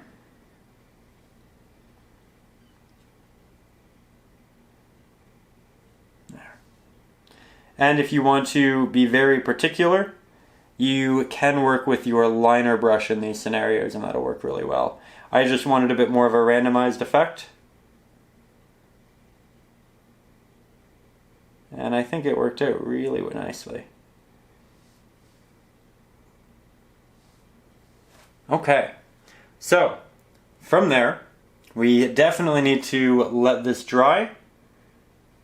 Once you have as many as you'd like, we'll come back in and we'll start working on the actual bridge and the railing, all of that fun architectural element. Now, this right here is our next subject, and as you can tell, the color palette is very similar to the tree that we already worked on, so it's not going to be too hard to mix. We are going to be using the filbert brush because it has a really nice sharp edge for those sharp lines, but it can also carry a decent amount of paint while also not making too large of an impression. So really, really useful brush in this scenario. We'll start with our Mars Black. We'll grab about maybe a fourth of that in titanium white. Mix that about. We'll grab about an equal amount of our blue to our titanium white. Get a nice dark but also cool shadowy pigment. And I like that value-wise a lot. I can see hints of green within the extra structure, the moss, all of that. You are more than welcome to add in a little bit of our sap green if you'd like to, but I don't think it's necessary. It's really a preference piece at that point. There are some highlights on here, but we'll work on that after we get the base on. Now, it's worth noting that when working on structural pieces like this, I find it very difficult to communicate and teach at the same time. There's just a lot of concentration that needs to go into rendering those proper lines. So for the next 20 minutes or so, we are going to be chatting like this. It's just a post-painting dub. But as you can see, I like to start these by either working in the middle if it's going to be a smaller beam essentially, or if it's larger, I like to work on the edges first because again, that's when we have an opportunity to render the sharpest lines, and then we kind of go back in and fill in the center. Now, these are going to be not perfect with the initial application here with the filbert brush. It has a sharper end to it, which is great, and it can render these and it can get a good amount of paint on the canvas. It's a very versatile brush, but in terms of actually fixing it up and ensuring that everything is properly proportioned, this brush isn't ideal because it doesn't have sharper corners like a flat-headed brush. So this is something that I like to use to begin the process, as you can see. And there is essentially an even amount of space between each of the 6 blocks that are created through the posts here. So that's also just something to pick up on. If you'd like, you can make them taller or you can make it shorter as well, but that's just the general spacing that I'm going for here. And now I'm extending the width of the 2 that are in the foreground, essentially attempting to make them look a little bit larger as they progressively move towards us to just kind of reinstill that idea of depth. Now I'm here working on the other side, and this one's going to look quite a bit different because of perspective. We aren't looking so much head on to it as the other one. It gets a bit more of a side look. So with that, I've gone ahead and drawn it in with some Conte, spelled C-O-N-T-E, and that's essentially just like a colored chalk. I actually went with a white one, so more of a conventional chalk, but it's very small, and it's something that's great to draw with because if you don't love it, you can essentially just take that chalk off with a little bit of water and your drawing isn't going to hinder the painting. Often it also doesn't dilute any kind of vulnerable pigments like yellows or whites, things of that nature. So don't have to worry about that. And it is something I'd recommend for drawing on canvas once you have a couple layers of paint, right? Now, with that, here, I'm trying to make my posts as a whole slightly smaller than what we did over on the left-hand side because this is slightly farther away. Not by much, but it is. And I also want to continue the same idea of the farthest vertical post is the smallest, and then it progressively gets a little bit bigger. The actual mix isn't changing. While this is slightly farther away, it's not far enough away to warrant going in with additional blue and adding in that atmospheric look, that cooler hue to it. So we are sticking with what we had, and once it dried, I did take off all of the Conte. I think it looks a lot cleaner. But now I'm going in with the smaller liner brush, and this is going to sharpen some of the edges that were initially a little rough because I just didn't have enough paint and water on the brush. But it's also going to allow me to further add little details like what you can see here. There's an essentially top shelf scenario that's occurring with a singular piece of wood. It extends over the rest of it. It's an added detail which is going to add some nice realism to it, despite the fact that we're still in a state where it looks a little bit one-dimensional, a little bit silhouetted. Now, this can also be used on the other side to, again, make things a little bit larger, to reproportion, and that's really what we're going to do through the center area. But I'm also going to work on a little piece that does protrude, much like at the top. So lots of different opportunities to go back in and fix these up, make them look great. Also, if you'd like an absolutely perfect edge, you can also use something like a painter's tape to work that along each of the vertical posts. I wouldn't recommend it for the top horizontal piece or the middle horizontal piece because they are going to have a slightly rounded look to them because they are essentially through perspective moving in towards the foreground, and that will make it necessary to create that, again, just more rounded, softer movement where, again, the vertical pieces can be much more strong. And so just something else to consider if you're finding getting those perfect lines a little bit frustrating. We are working with acrylics. It is an incredibly forgiving medium, so don't worry too much about it. We can always go back and repaint whatever we end up covering up, and it only takes 5 minutes for the paint to dry. So don't worry too much about it. Do have fun with the process. And with that, here you can see I'm continuously going back and fixing it. I'd like to note that it doesn't have to be this perfect. You can go for more of an older style for what we have here. It can be a lot more loose. It can be, just more of a driftwood look or something of that nature. It really is up to you. It doesn't have to be perfect. Here we're going back to the primary red and our ultramarine blue. Significantly more primary red though. It's probably a 3-to-1 ratio. Then I have an equal amount of titanium white to the primary red, and then I grab arguably slightly more Mars black than I should have. Should really just be a hint at that point. So I have to re-add in some titanium white and our red so that I get a nice pink. This is going to be similar to the highlight that we have at the bottom of the canvas in the wooden pieces, as this is realistically going to be made with the same type of material, and therefore it'll have similar coloring. But here I'm just going to paint on some of the areas that are receiving light. So this is typically going to be more so on the tops of the horizontal pieces, and this is going to take it from a silhouette to having some nice dimension.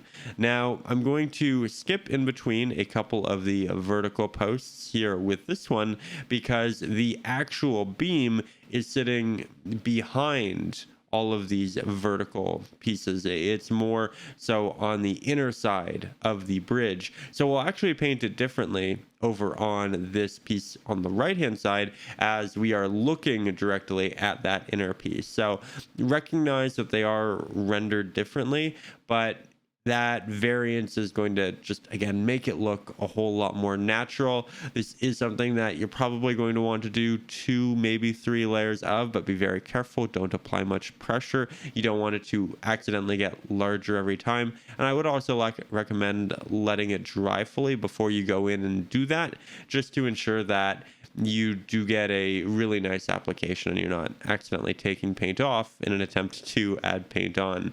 But as I was saying, this is now on the inner side of the bridge. So I'm actually going over the beams because this horizontal beam is actually, applied on the inside.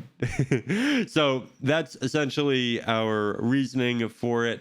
here I'm going to go back and fix it again. A couple of layers is a good idea. This one isn't so much to build up the paint, but more so to fix the general application of it. And again, I'm going in and being very slow, relatively meticulous with it. I'm not using painter's tape, but I am trying to give it a very solid form. And you don't have to do this. You can go for an older style bridge if you don't really want the hassle of it. I think that those can look really nice as well. Here we're adding a little bit of that highlight to the bottom of our left piece. The right is obviously covered by a lot of foliage. You can see the posts kind of sinking into varying amounts of that. But if you would again like to work on this exactly as I am with kind of those perfect proportions and lines, you can use the traceable, which is up over on Patreon. There you can also get the reference photo, access to our exclusive ebooks, so Acrylics for Beginners, which is essentially the essentials, everything you need to know about acrylic painting. You can also get access to our exclusive Facebook group, where we all share very similar pieces. It's a great way to get ideas, stay inspired, and talk to a community who's also working on similar things. And that, again, is up over on Patreon. It is a community-funded channel, really. These lessons couldn't happen without you or the amazing patrons that do directly support the channel. So big thank you to everybody who does go ahead and do that. It means a lot that we can spend 3 hours working on these paintings, and it's directly supported the way it is. But with that, here we are working on some moss. So I'm working initially with a fairly dark green, and this is following the same ideas of the ground and really everything else. We start with the darker colors, we build on top of them, we add light, and I'm not going to add moss to the entirety of our structure here. It's really going to be more so pieced out, and I'm using the liner brush because it's really the only thing that's going to give me the amount of detail that I need and the amount of control that I need to render these well. You can also use it to fix up different areas of the wood if the actual line work is a little bit off. I'm doing a lot of tapping, a lot of dragging. It's really a mixture of the two. And as we get farther away in the actual beams, we do definitely go for more of the line work rather than the tapping. The tapping's more reserved for the foreground because it's just more detail that we're seeing, right? So if you can progressively lose that tapping as you move towards the back of the bridge, it's going to have a really nice look to it. And that's the general idea here. I'm also not overdoing it with this first layer. I like to apply it, see if I like it. Okay, then maybe we go back, maybe we add some of a lighter hue to it. It's really about that progression, taking these steps back, and now we are a little bit farther back. I looked at it and I thought, you know what? Let's go ahead and render something that's a bit more gray here. As you can see, we're going to throw in some extra ultramarine blue, and I'm going to take a little break from the actual bridge to work on some of the different branches in the background. Here, you can tell I'm getting a little distracted as I'm watching the process. There's such fine markings. They're so small. And it's one of those things where when I watch it, I almost feel like I need to hold my breath and really focus. But I don't. I'm not actually painting it right now. I'm just watching it. And here I'm applying as little pressure as possible. I have a lot of water on my brush. It's still not wet. I'd still definitely classify it as damp over wet, and I'd almost always recommend painting with a damp brush, not a wet brush, simply because you do still want pigment going onto the canvas. When you're working with a wet brush, you're essentially doing a wash instead, a glaze. So here I'm trying to connect some of the foliage that I applied earlier that didn't necessarily work into the larger clusters of foliage. This is just adding form to the piece that simply wasn't there. And once that's done, I am still relatively happy with the bridge. I don't want to overdo it, so we're grabbing a lot of Mars Black, about 1/15 that in titanium white, maybe 2/5 that in our sap green, small hint of our blue, and this is going to be for the darker base layer of our foreground and our tree. So I wanted to incorporate the sap green and the blue so that it would share similar colors to everything else, but it's so dark that you can barely notice them.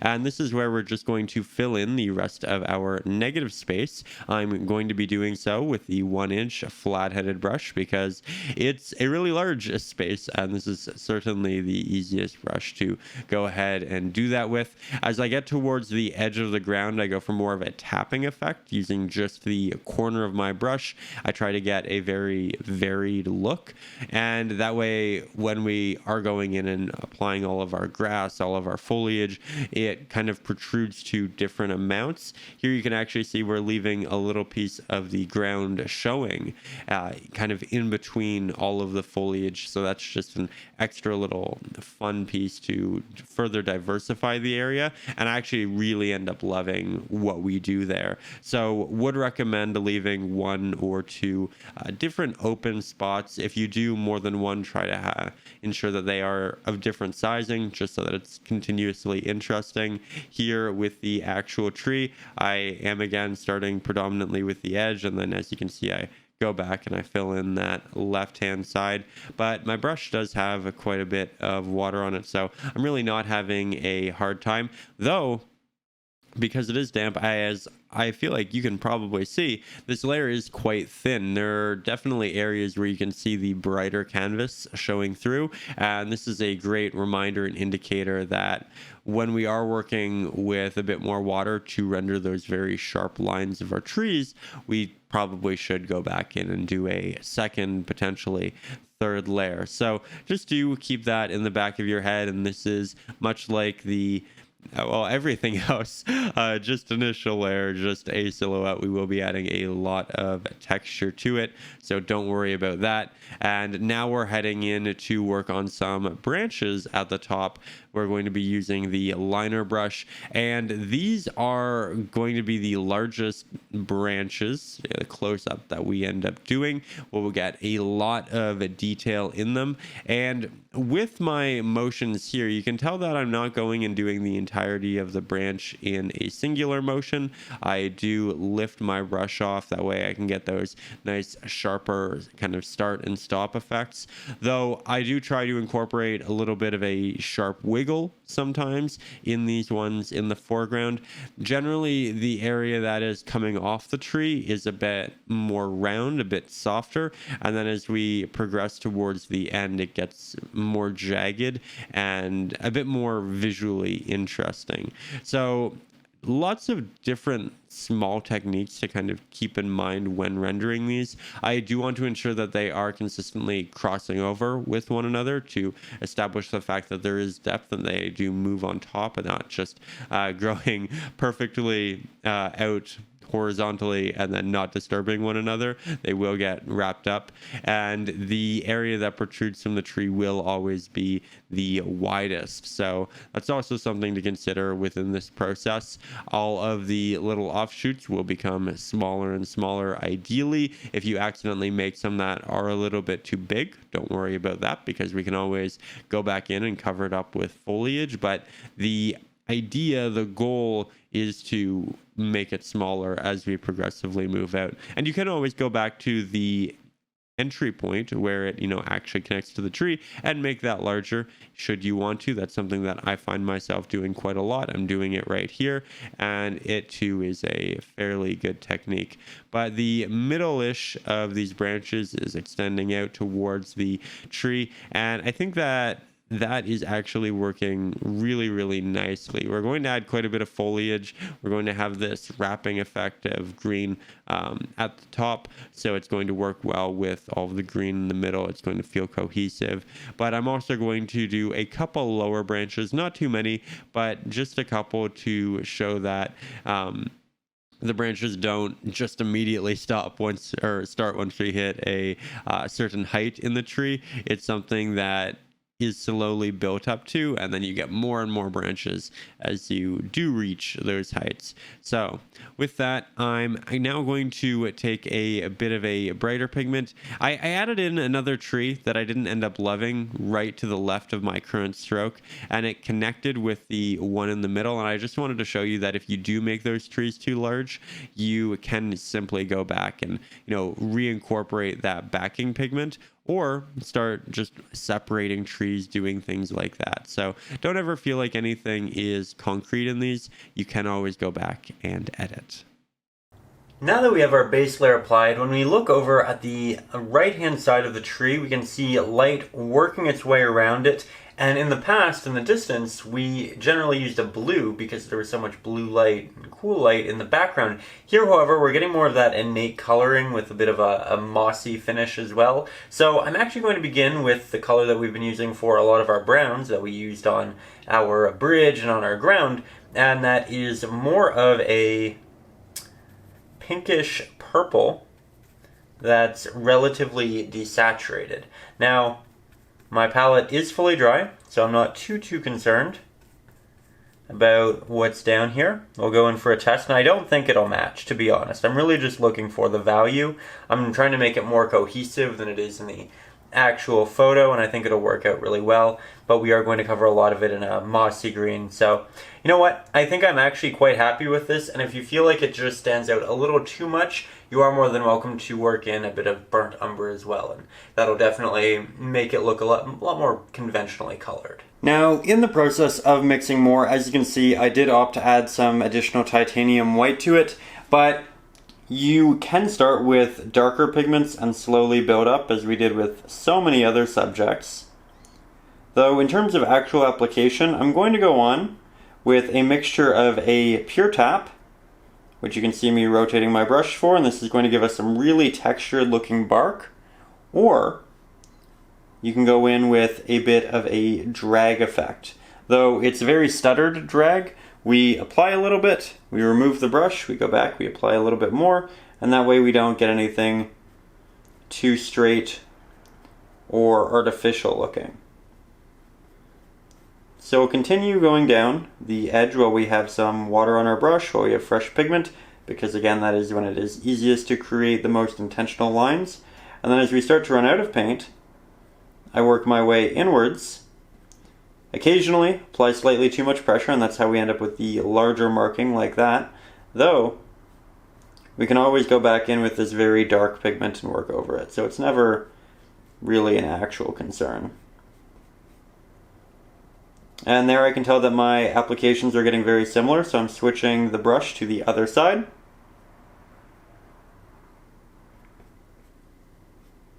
We'll work up here for a while.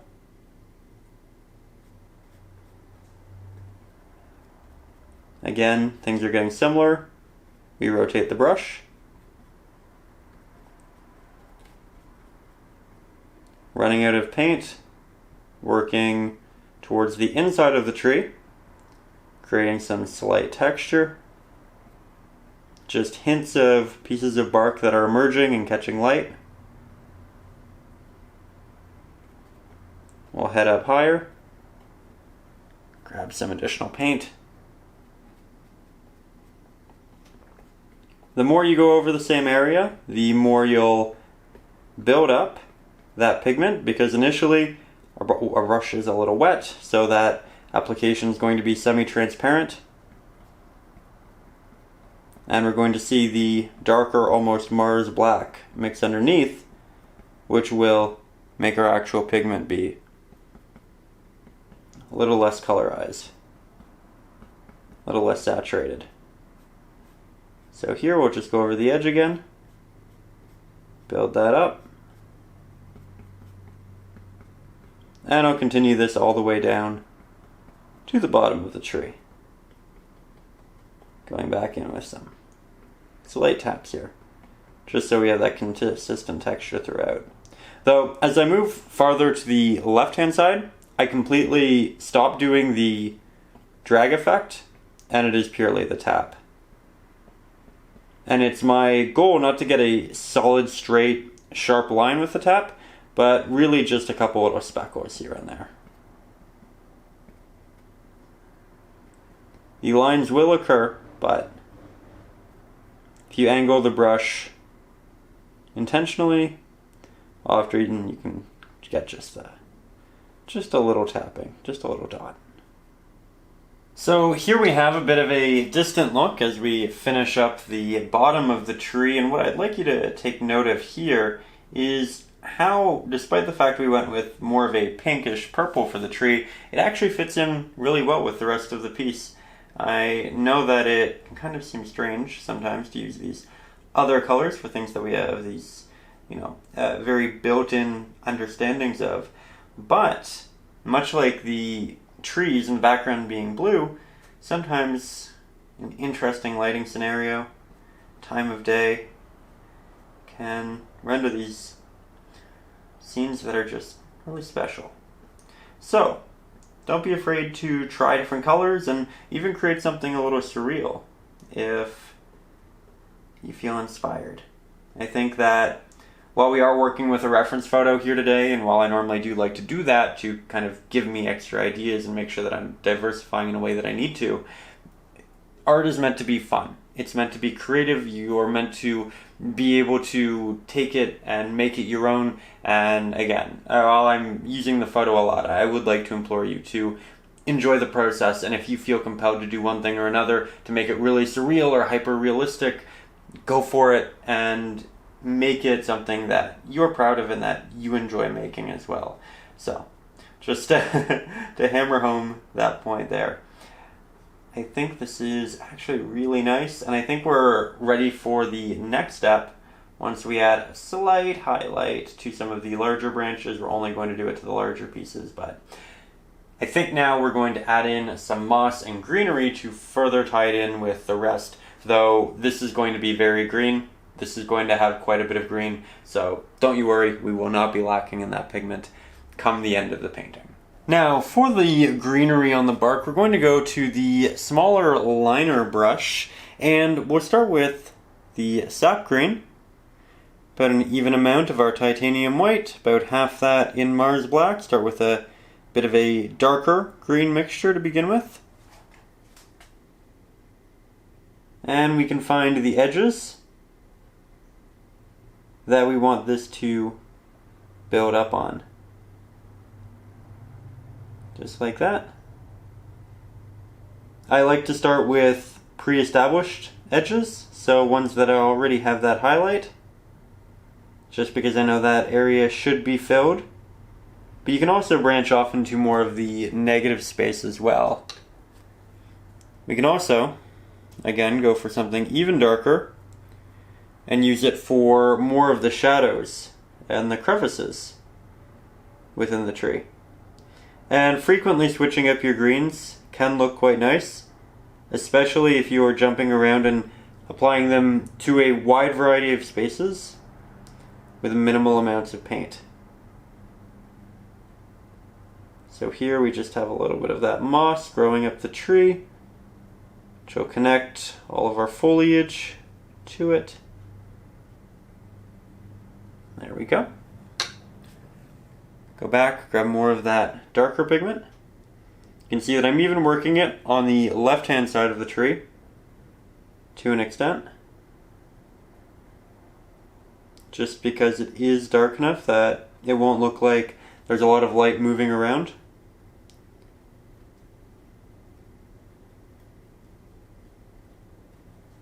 There we go. Let's go back to a bit of a brighter mixture that we can build on top. If you want it to be more saturated, you can grab the cadmium yellow, but certainly not necessary.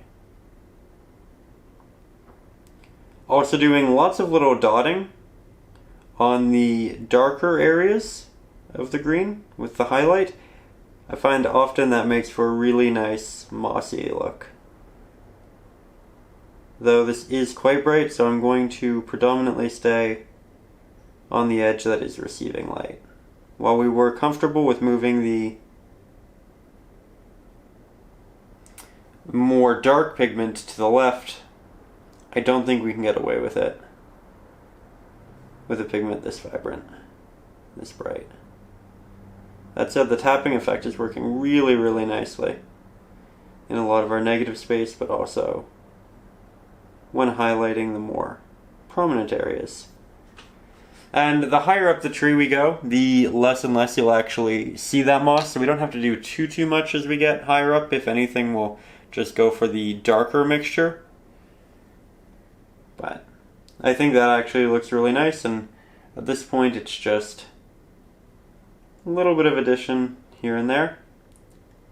If you end up really loving it, towards the end of the painting, we can always go back and add quite a bit more. We're not going to apply a lot of additional color or foliage in this general area anyway, so it'll be a good area to go back and build up if we want to.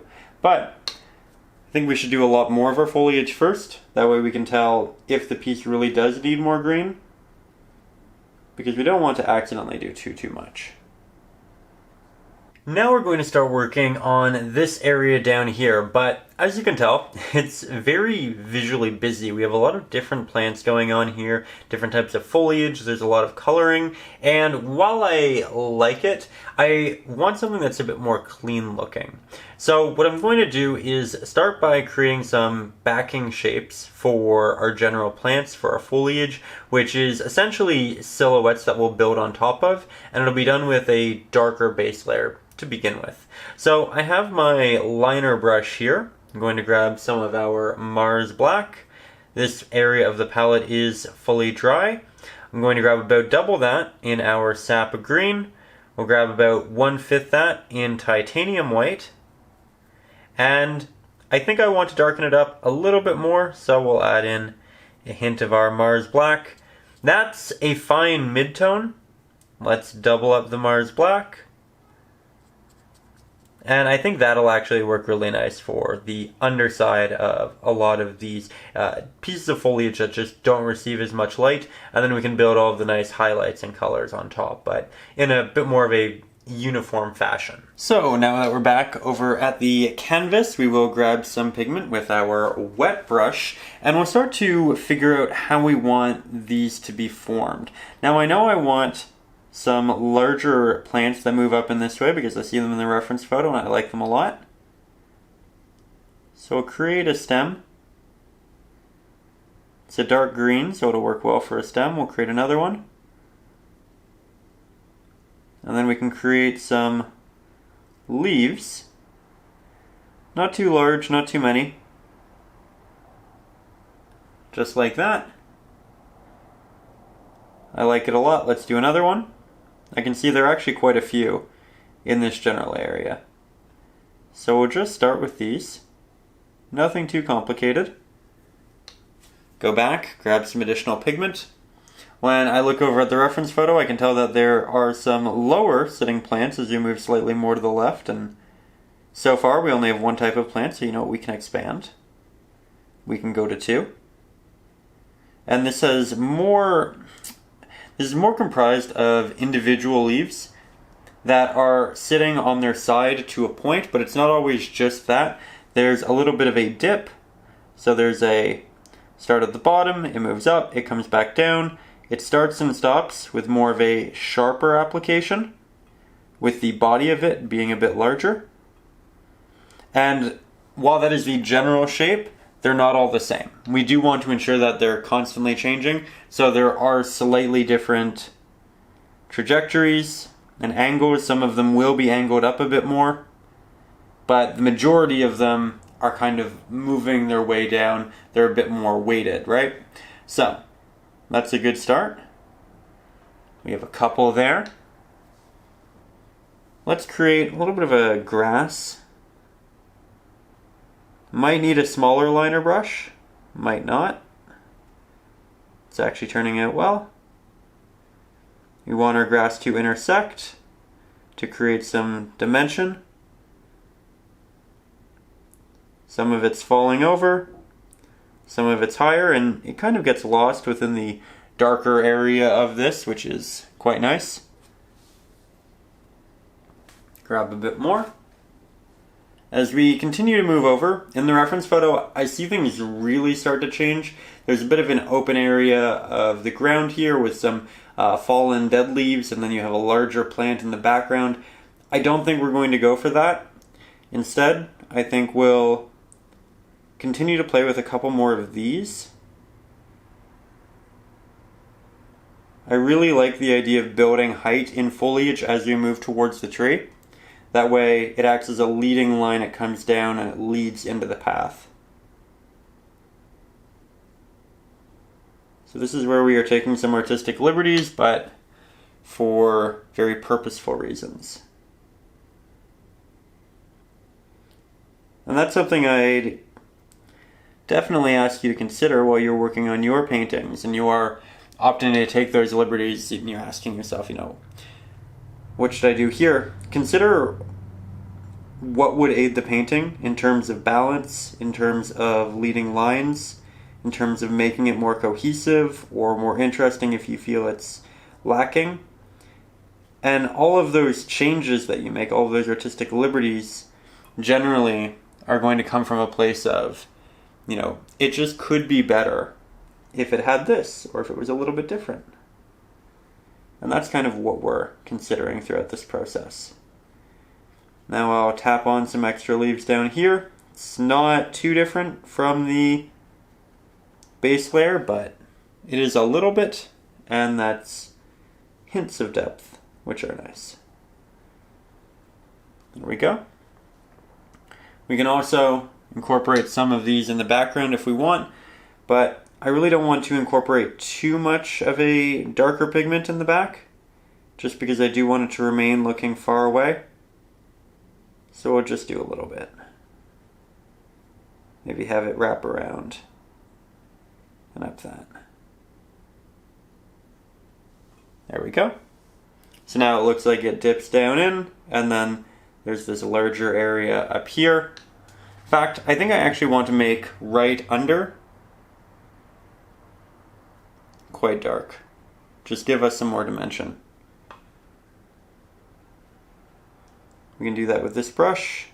We may lose some of our detail in the foliage, that's okay though.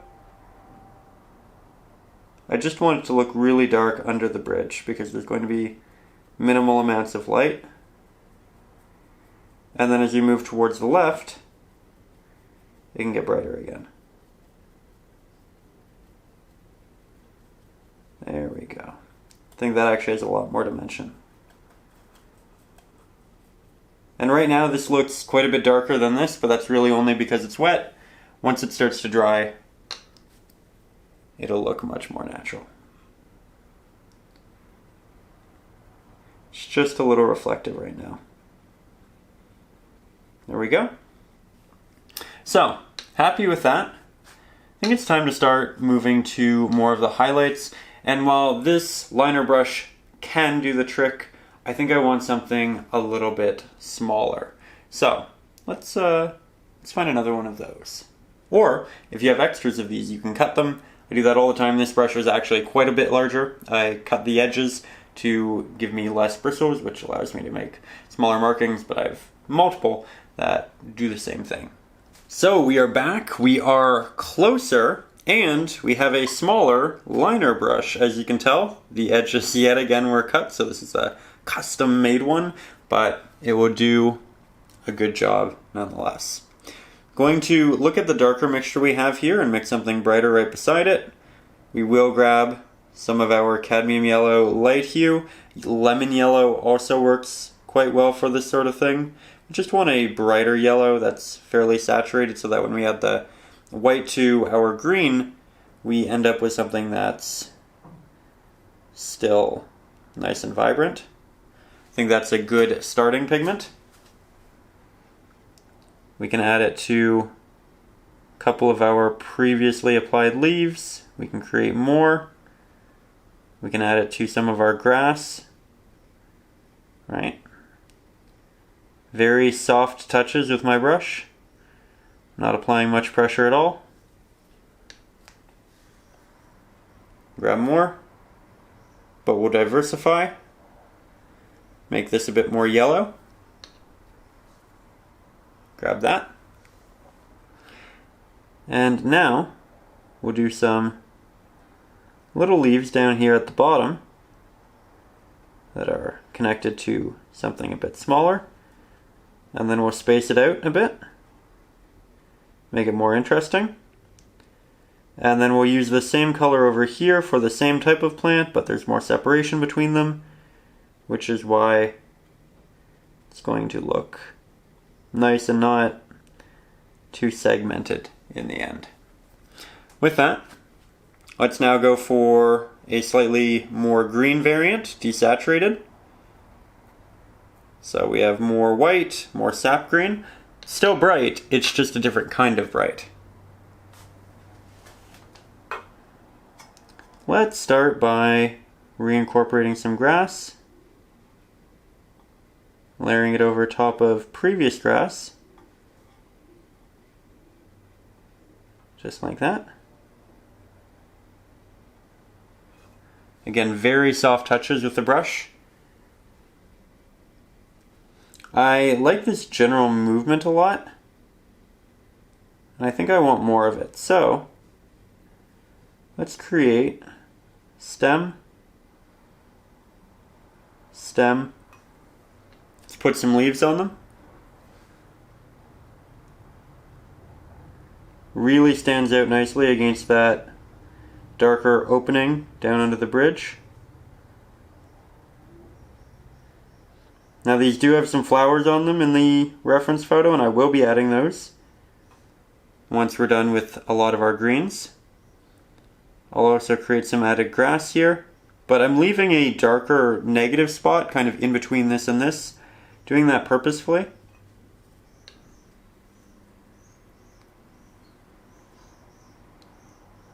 We can add some additional grass up here.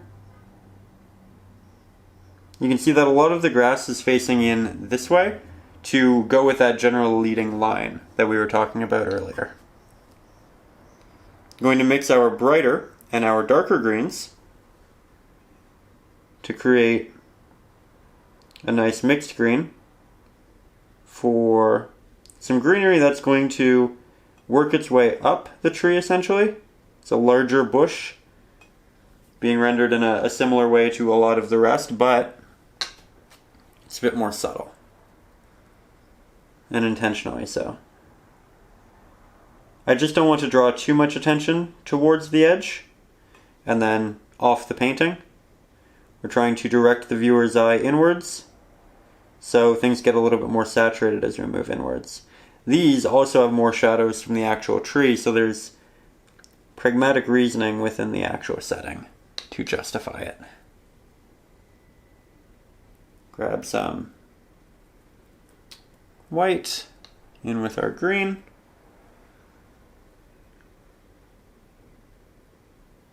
Do a couple layers that stick out again.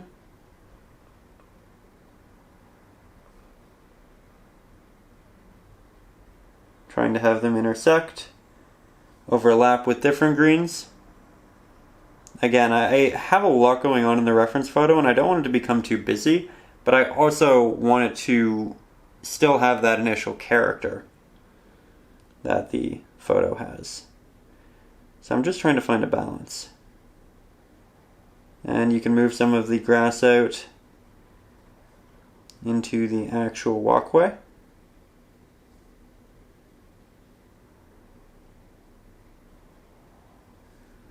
There we go.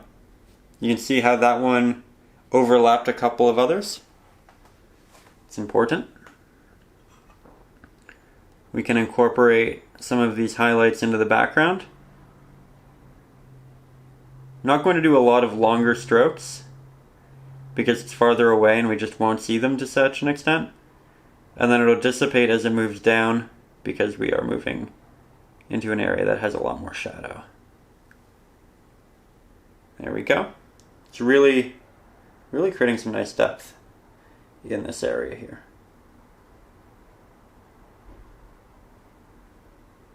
There we go.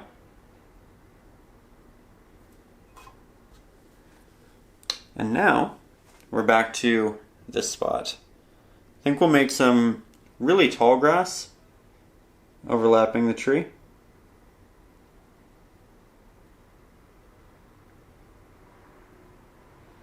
Some of it's more thick than other strands. Easy way of diversifying.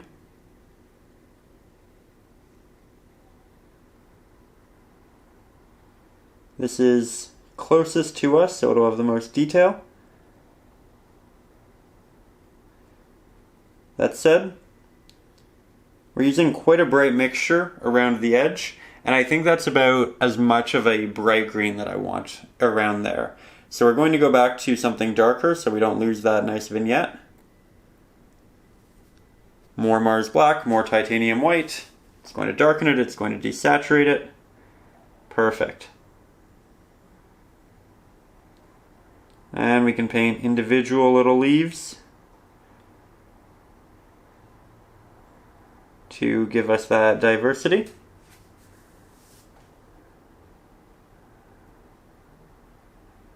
Most of these are made up of 2 strokes. They do overlap occasionally. We want the tip of them to be sharp, we want the end of them to be sharp, and then we fill in the body. And again, they can overlap.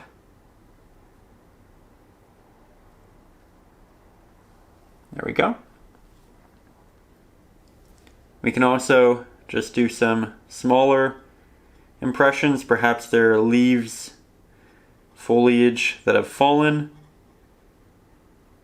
and maybe they've been stepped on by people or just different animals and compressed on the ground. So now we're working with a different type of stroke, further diversifying. Now I think we need a green that's very much in between the two that we have thus far in terms of brightness. We'll give this a go. It's not bad. Let's go a little bit darker. Continuously grabbing water so that I can make these very clean strokes. I think that's nice. Let's go for something a little bit brighter, using both the white and the yellow.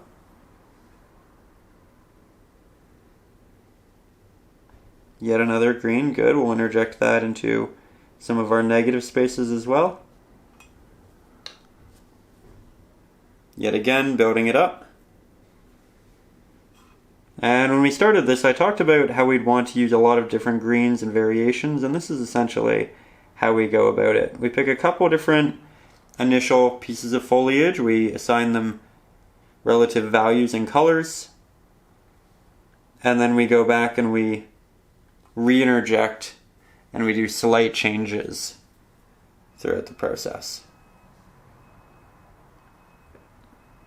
This probably seems like a relatively timely process, but once you get the hang of it, it starts to happen significantly more quickly.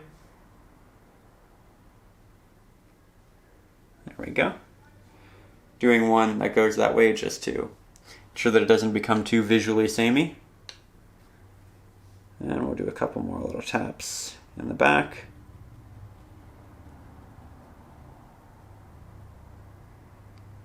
And once we apply slightly more highlight, I think I'll take a couple of steps back and just see where we're at.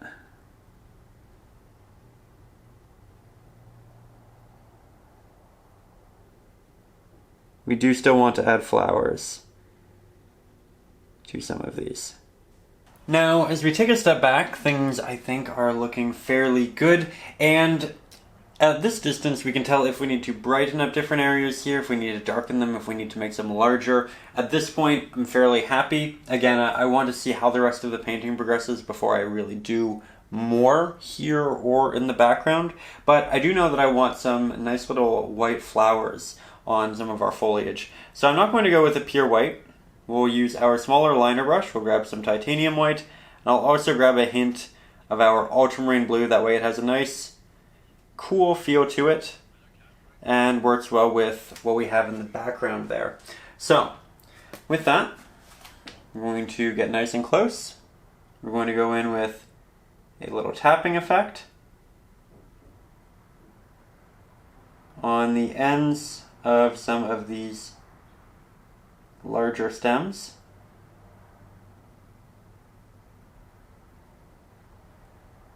Definitely going to add a much greater pop to these areas. Give them some extra attention. There we go. Going to grab some extra water. Like it a lot, feels natural. Going to take my time and not do too many too quickly though. I think it would be easy to overdo, and that is not our intention. You can see that I'm going back to older ones to add additional pieces, petals rather. Maybe one down here that isn't as developed. And then one up here.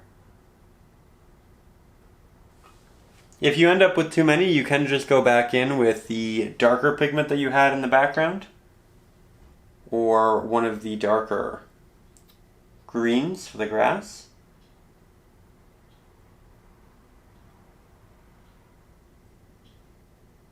I think I'm going to take the one that's slightly to the left of my current placement out. So, we'll take the titanium white off our brush, grab some Mars black, work that in with some of our previous greens. Go in with a tapping motion, avoid some of the blades of grass. We can even use this to separate grass if we'd like to. There we go. I feel like that's a very tasteful amount. We'll grab some extra water. Now that one side is done, we can move to the other.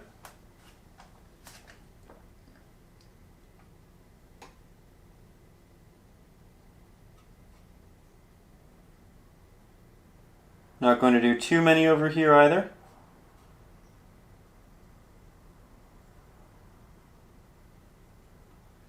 There we go. That way, it all fits together. With that, I think it's time for the next step. Now we're going to work on this set of leaves up here, and we'll do so with our filbert brush because its imprint on the canvas will actually match the larger leaves really well. So we'll start by working with the darkest pigment in there. It's almost a black. We'll start with quite a bit of Mars black. We'll go about half that sap green, maybe 1/10 that in our titanium white. Go in for a quick little test. That's pretty perfect, and then as we progress, we'll probably triple the amount of sap green that we have in the mixture, double the amount of titanium white, and then we have our mid value. We can continue brightening it, but I think these two are a great start. So we're going to begin here by working closely to the tree, and I'm going to make an imprint. You can see that looks like a turned over leaf. That looks like a bit of a more normal one, but on average, pressing this into the canvas with a little bit of force and then doing a slight drag will create the impression of foliage. So this is how we're going to create the majority of these. I'm continuously rotating my brush so that they are on different angles. You can look for the ends of branches if you painted in quite a few and start addressing those first. But I am going to bring this out quite far, despite the fact that it does relatively quickly transition into more of a medium value. But I'm doing that because we can simply cover this up in the areas that we deem it necessary, and we can leave open areas to be darker that'll just look like they have less light, or it's a more dense area that has a bit of a shadow through it. So we have another fairly dominant branch over here. Start applying that. I do want this to stretch a bit farther down. I want it to have a relatively full body. We can also go in and touch up any of these markings with the liner brush later on. So if you feel like you want the edges to be a little bit sharper on a couple of them, don't fight it too much with this brush. Just make a little mental note to head back in later with a brush that's a little bit more suitable for that really tiny detail. So here you can see that we're really working our way out.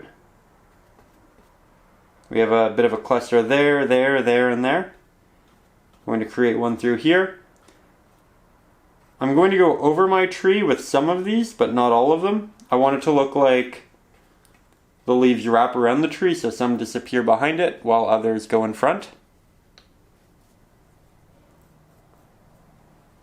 Yet again, we'll continue with this pigment. There's a slight break between this cluster and this cluster. It'll meet once you get a little bit farther out at about this spot. But I do want that opening. I think it gives us some breathing room and allows us to recognize the actual shape of the foliage a bit better. You can also see a bit of the branches, which is quite an aesthetic subject, I feel like. Now we're going to continue. The brighter leaves do end up overlapping even this, just so you have an idea of how far we're going. Don't want to do too much over here, but there are a couple of spots to fill out that we can apply brighter leaves to a little bit later on. Grab more. I'm going to get a bit more full through this spot. And then the highlighted leaves will go out into at least here. And I don't want it to stop directly in the middle of the canvas because I don't want to split the canvas into two halves. So I'm purposefully going to extend it slightly farther. Adding this in here just to add some added variance. We had a real slope, and I just want to ensure that it's a little bit more uniquely shaped. There's a bit more variance in that. Here we can have one that's kind of bringing it down a little bit. Going to do a second layer on these because the application was quite thin.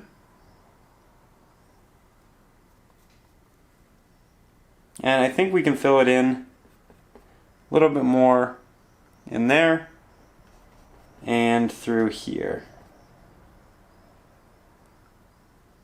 Maybe a little bit through there as well. I like openings, but I don't want too many of them because I do still want there to be clusters and implications that there are a lot of leaves in front and behind each other.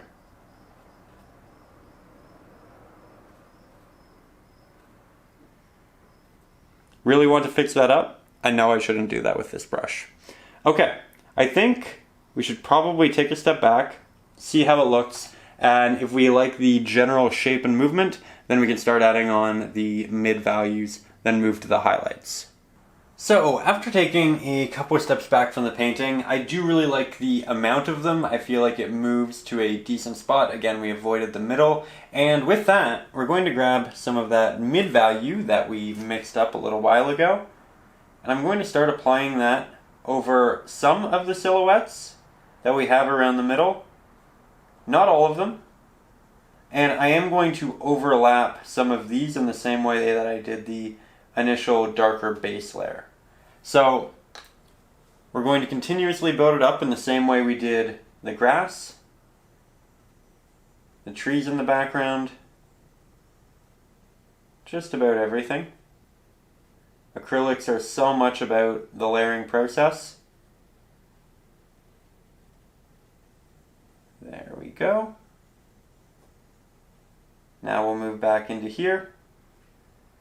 As I start to run out of paint, I'll do one of two things. I'll grab more paint with more water if I feel like I'm getting a very gritty application. But if I feel like I'm just getting more of a transparent application, I'll continue moving back into this area, because realistically, I'm just going to get a really nice gradient of greens that get darker and darker as you move farther back. And you can do this by just loading up your brush with a bit more water. That way you're painting more with water than you are actual pigment. And it's continuing to work really well for me. I can go back and cover up some of the other darker ones, but it'll look slightly different up front because now we just have such a transparent mix.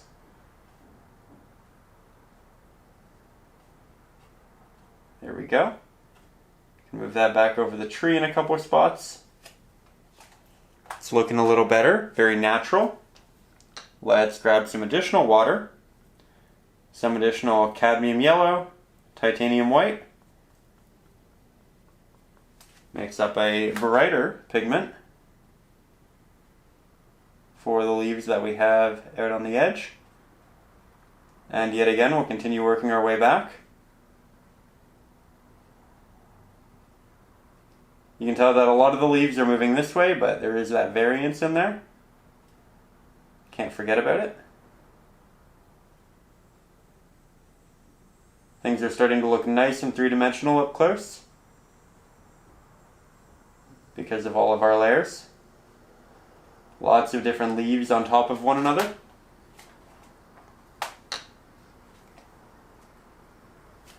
Going to get a bit more of a watery mixture, which will be more semi-transparent, but it'll give me more control, which is nice. Doing a double layer on the more prominent ones, that way it's even brighter. We don't have the dark green from below showing through. Instead we have the newer lighter green showing through.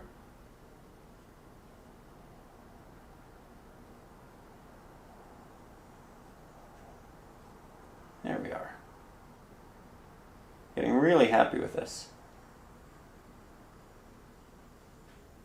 We don't want to do all of the leaves though, we do still need variance. So do be careful with that.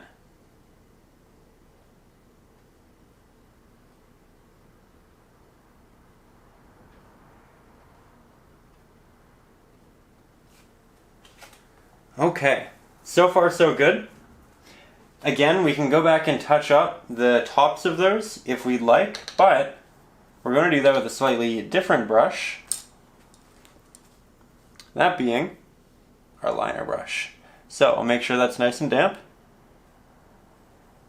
Grab some extra cadmium yellow. Grab some extra water. Cadmium yellow.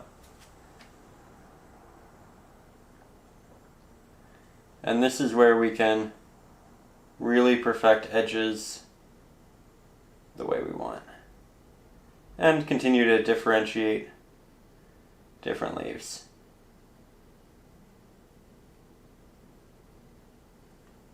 Not adding it to all of them, being much more selective, adding in some slightly smaller leaves.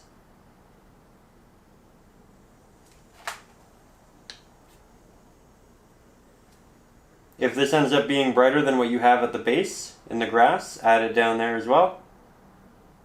That way the eye doesn't float to the top corner of the painting.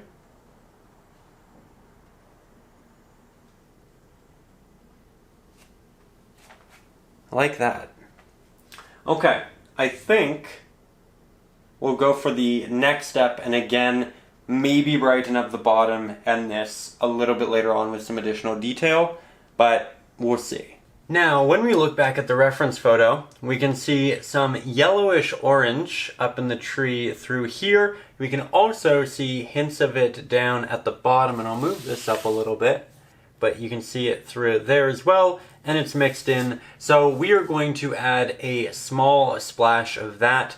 We'll be starting with our cadmium yellow. Find a clean spot on our palette. We'll grab an equal amount of our primary red. A cadmium red medium hue will also work just as well. And then we'll essentially take as much white as we have the rest of our pigment, mix that up. That'll make it really thick, which is relatively important because both our red and yellow are very thin pigments naturally. So now we have something fairly decent. We're going to add a little bit of Mars Black, not much. Mars Black is a little bit of a dangerous pigment when we're working with yellow because it can turn into a green. And now that we have that, we can go for more of a slightly yellow pigment. But I couldn't let it be yellow dominant before we added in the black and the red, because the red is really what's going to save us. We'll go in for a little test. I think that looks nice. It's not overly bright.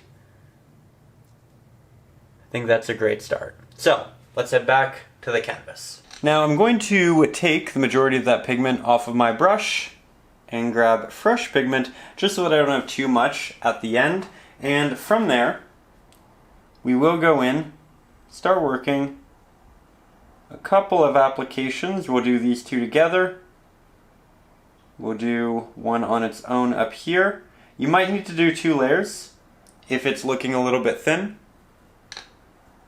We're not going to do too much of this. Looks really stark, really nice with the darker background. So we'll do a couple there, but we really won't make it excessive.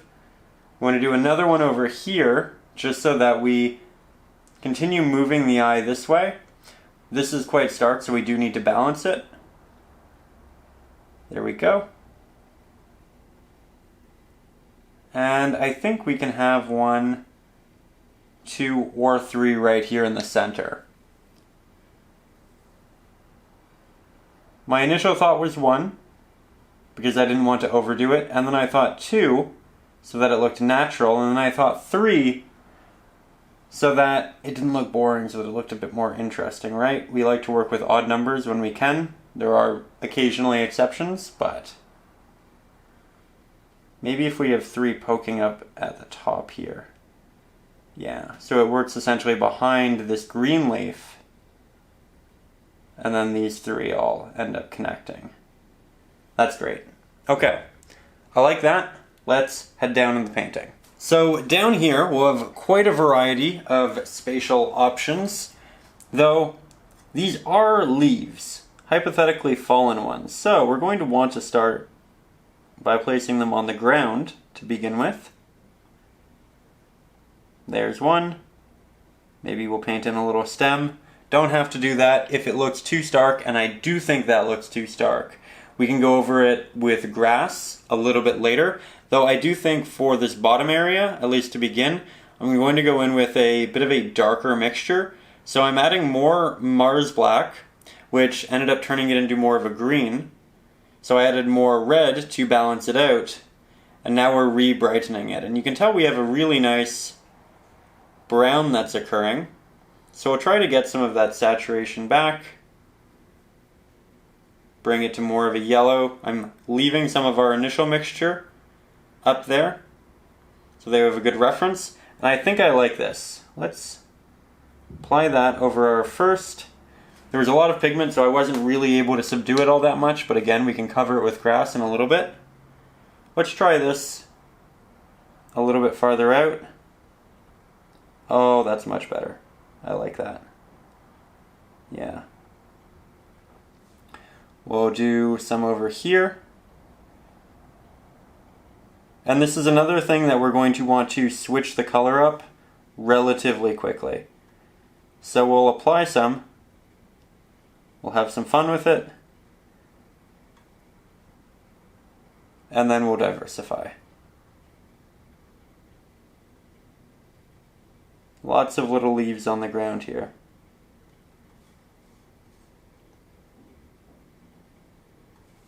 Just like that. We'll also throw some into the background.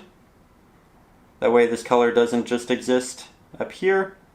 We want these trees and therefore these leaves to be a bit more spread out in the piece. They're going to be much smaller in the distance because it, will look a bit farther away, perspective, all that good stuff.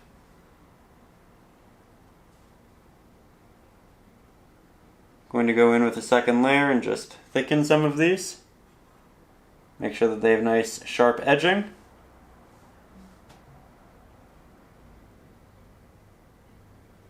We're really close, so the leaf can be rather large there, a bit more distinctive.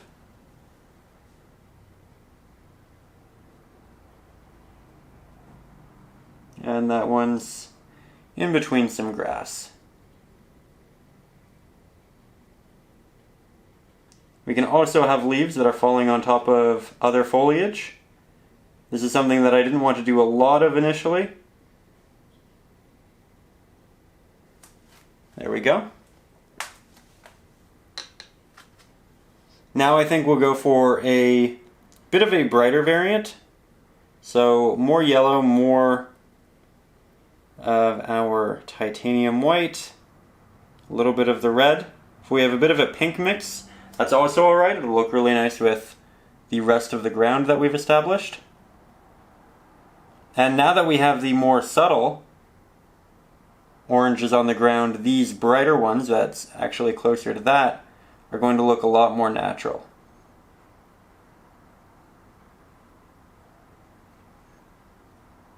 These essentially act as our mid-value now, despite the fact that they're not touching the rest of our leaves. But visually it'll balance itself. There's some overlap.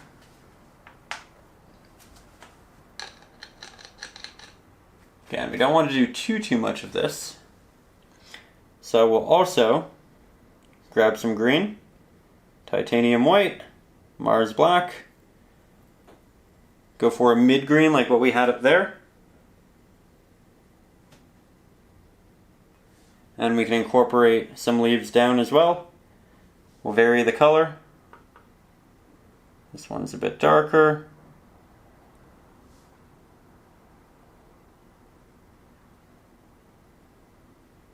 There we go. Mix a bright one now. That also includes your yellow. So similar to the highlights that we ended up building.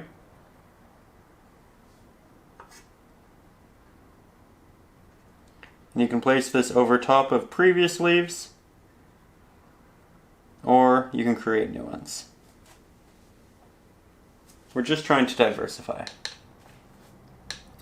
I don't think I ended up loving these, so we'll make a darker green, and we'll work our way around them. We may have to fill in additional grass, but we'll see. We can also just add more flowers, essentially, that have more of an orange to them if we want to tie it all in together. Let's do that.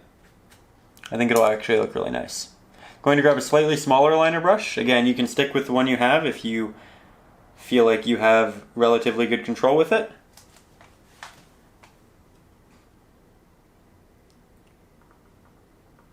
Here, I'm going to paint a bit more of an interesting flower. We have petals coming out in a couple of different ways. And then they droop down. 3 petals on each. Let's make a more saturated one. More red.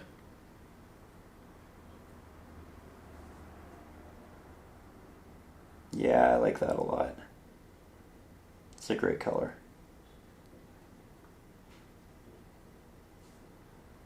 And we can do another one over here.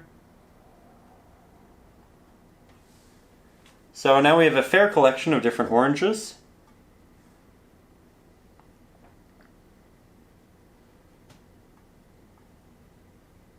Fair collection of greens.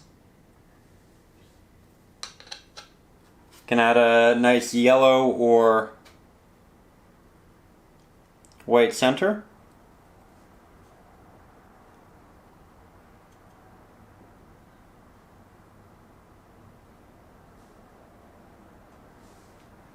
There we go. And we can also add some green foliage to them as well.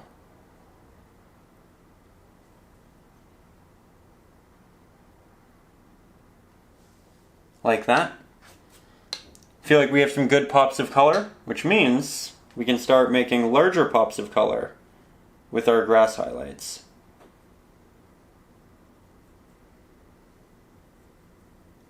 Almost there.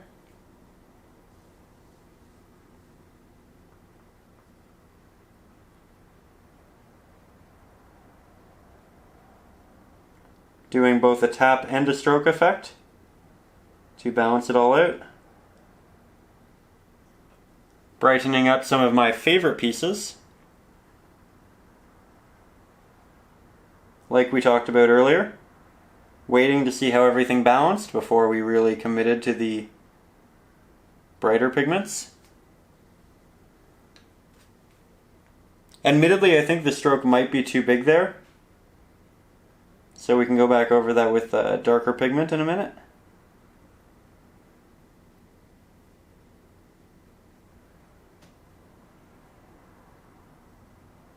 As we get closer to us, the blades of grass can get larger.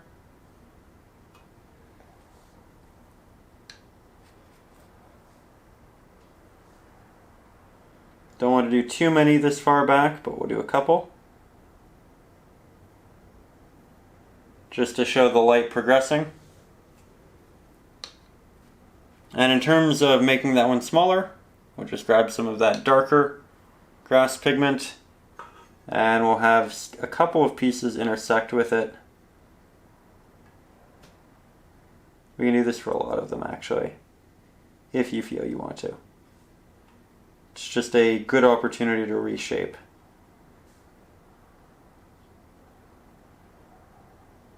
Now, as we take a step back, we have a colorful painting, we have a painting with depth, we have a really nice warm entry that leads into this mysterious, cool, misty background, and I think that this is a stage where we all look at our paintings and we ask, what does it need? What do we need to improve on? What do we love about it? What might we want to incorporate more in it? And with that, for me, the answer actually isn't something that is in the reference photo. I like everything that's supposed to be there. But I think what I want is some additional foliage up on this corner that moves in here a little bit and acts as a bit more of a frame. So that's something that I'm personally going to add. You don't have to. You're more than welcome to watch and see how it goes before you endeavor and do it as well. But you can also look at your grasses, ask yourself, does it need to be a little brighter, a little bit darker? Do you want a bit more orange throughout? Or do you want less orange? You know, there are a lot of different questions, a lot of different ways we can go about it. You can even add subtle trees to the background still. So take a step back, think about that as we enter into the touch-up stage of the painting.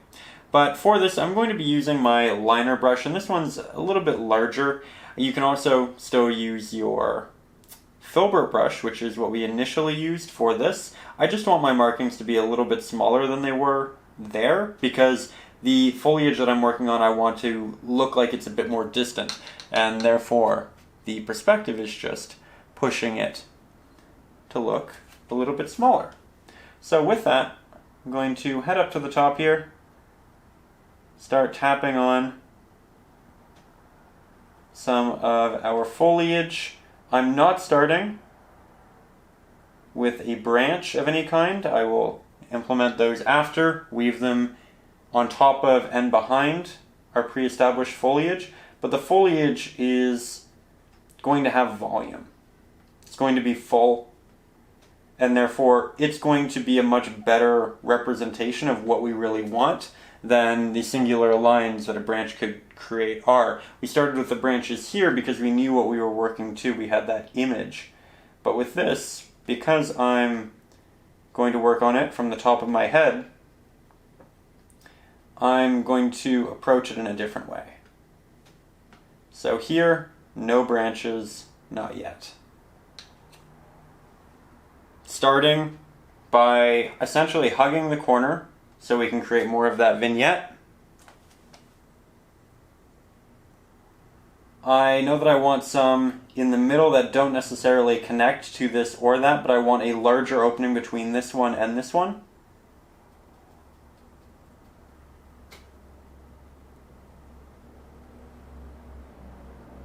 There we go.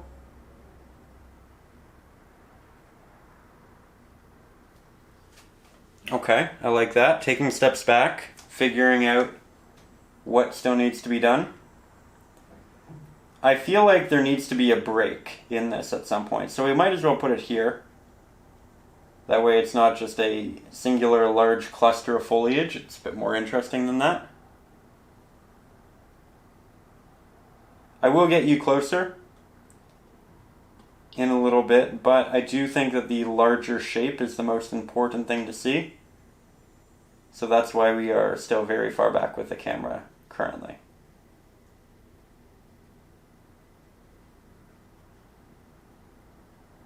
There we go. Okay, so far, still so good. I like what we have going on. We need some foliage down here.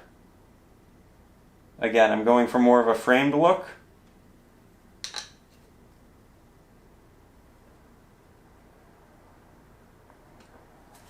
It's also worth noting, this isn't in the initial traceable. So, I think I'm going to go back and make a second traceable for those of you who want this in there as well. So if you are up over on Patreon and you already looked at the traceables and you questioned why are there multiple? Why are they different? Know that this is the reason, and I just wanted to give you a little bit of option. One for the actual reference photo, one for my version, and hopefully, you know, one of those you really like, feel confident working from. You can obviously start with the initial one, and then draw this on after if you'd like. Also, yet again, really big thank you to everybody who is up directly supporting the Patreon. I know I said it earlier in the episode, but couldn't do this without you. It means a lot to me that we have a community that likes these lessons enough to support it directly and ensure that we can do the longer lessons that might not get great views on YouTube because they're hours and hours long, but you know, it's community funded, backed, and because of you, we can spend the time and paint foliage for as long as we have. So, really big thank you to you for making this happen. Again, anybody who can't do that, don't worry about it. It's okay. I don't ever want anyone to feel bad about not being able to. Thank you for just being here in general. But again, big thank you to everybody up there. Hope that the traceable is very useful and that the reference photo is as well. That you're enjoying the ebooks, all that fun stuff. Here I'm going in with a little bit of a highlight.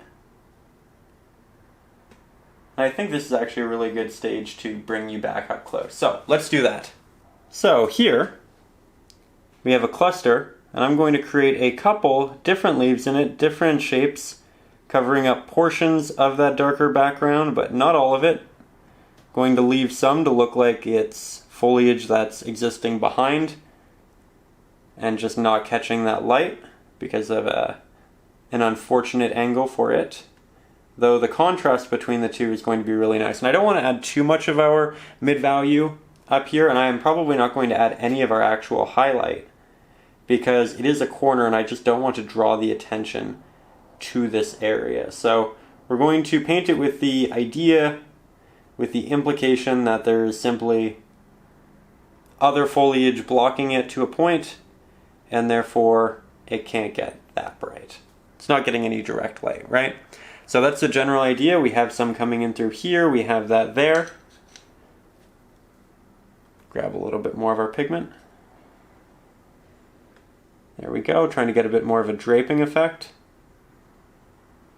Draping effect here as well. And I don't think I want to extend it any farther. I think that right there is really nice. Just getting a bit of a sharper tip. And that last leaf kind of looks like it falls down and then wraps its way back up. So that's fun.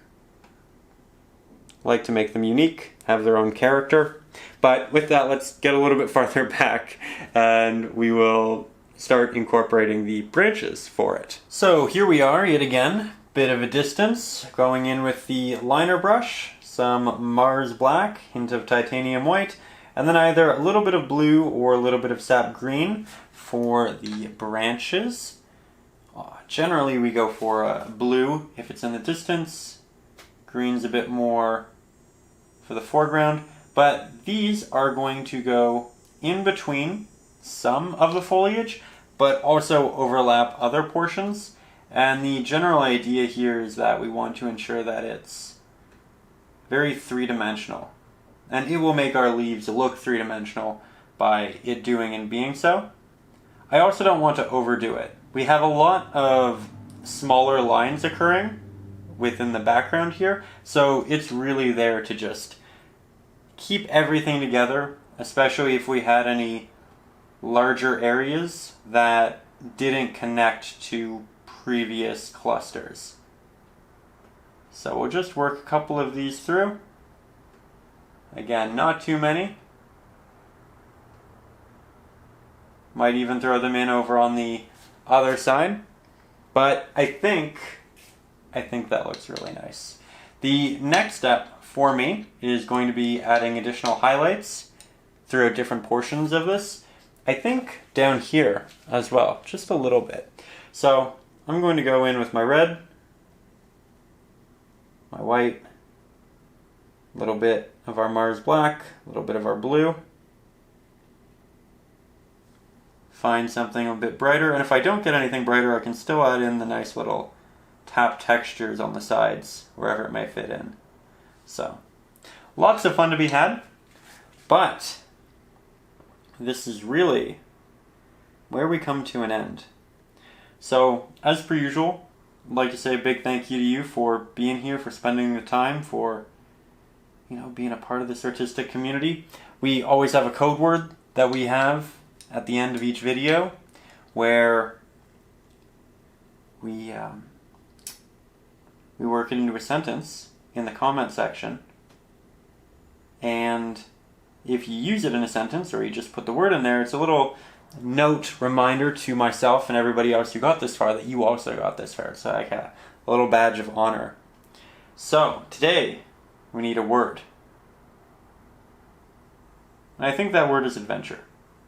I look at this piece and I feel like I'm going to go on a really neat adventure, right? It's warm, it's welcoming, but it's mysterious. So you can tell me about a recent adventure that you've been on, perhaps a really nice hike or outing, or you can just work it into a regular sentence. Entirely up to you, but it's just a fun way to, again, kind of just gauge who does make it to the end of these. And again, just thank you for being here. Thank you to everybody for watching. Thank you to everybody who is up over on Patreon, who directly makes these happen. These would not happen without you. And you can get, again, the traceables, both of the traceables, the reference photo, as well as the ebooks, including Acrylics for Beginners, a bunch of ebooks full of traceables, access to our exclusive Facebook group, all of that fun stuff up over on the Patreon, and that is linked in the description. But if you can't do it, again, it is a-okay.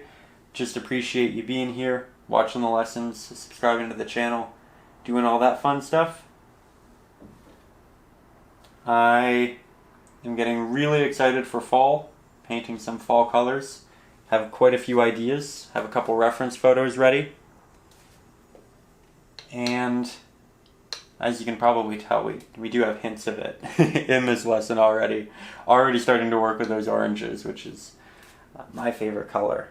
Anyways, I'm going to make a little cut there just because I know that if I don't, I'm going to continue talking and I'm going to continue painting forever. Because I love doing this. I love teaching. I love experiencing the painting process. And unfortunately, these lessons do eventually need to end so we can make more. And so that you can get to the painting process as well. So I'm going to call it there. I really like what we came up with. It turned out better than I expected, and that's always wonderful when that can happen. But really, thank you for being here. And I do have a couple things that I'm working on, both paintings that you will see in the near future, but I also have a new series idea that I think will be really fun, really natural series, but we'll talk about that in a little bit. I'll see you soon. Take care, and above all, as always, stay creative.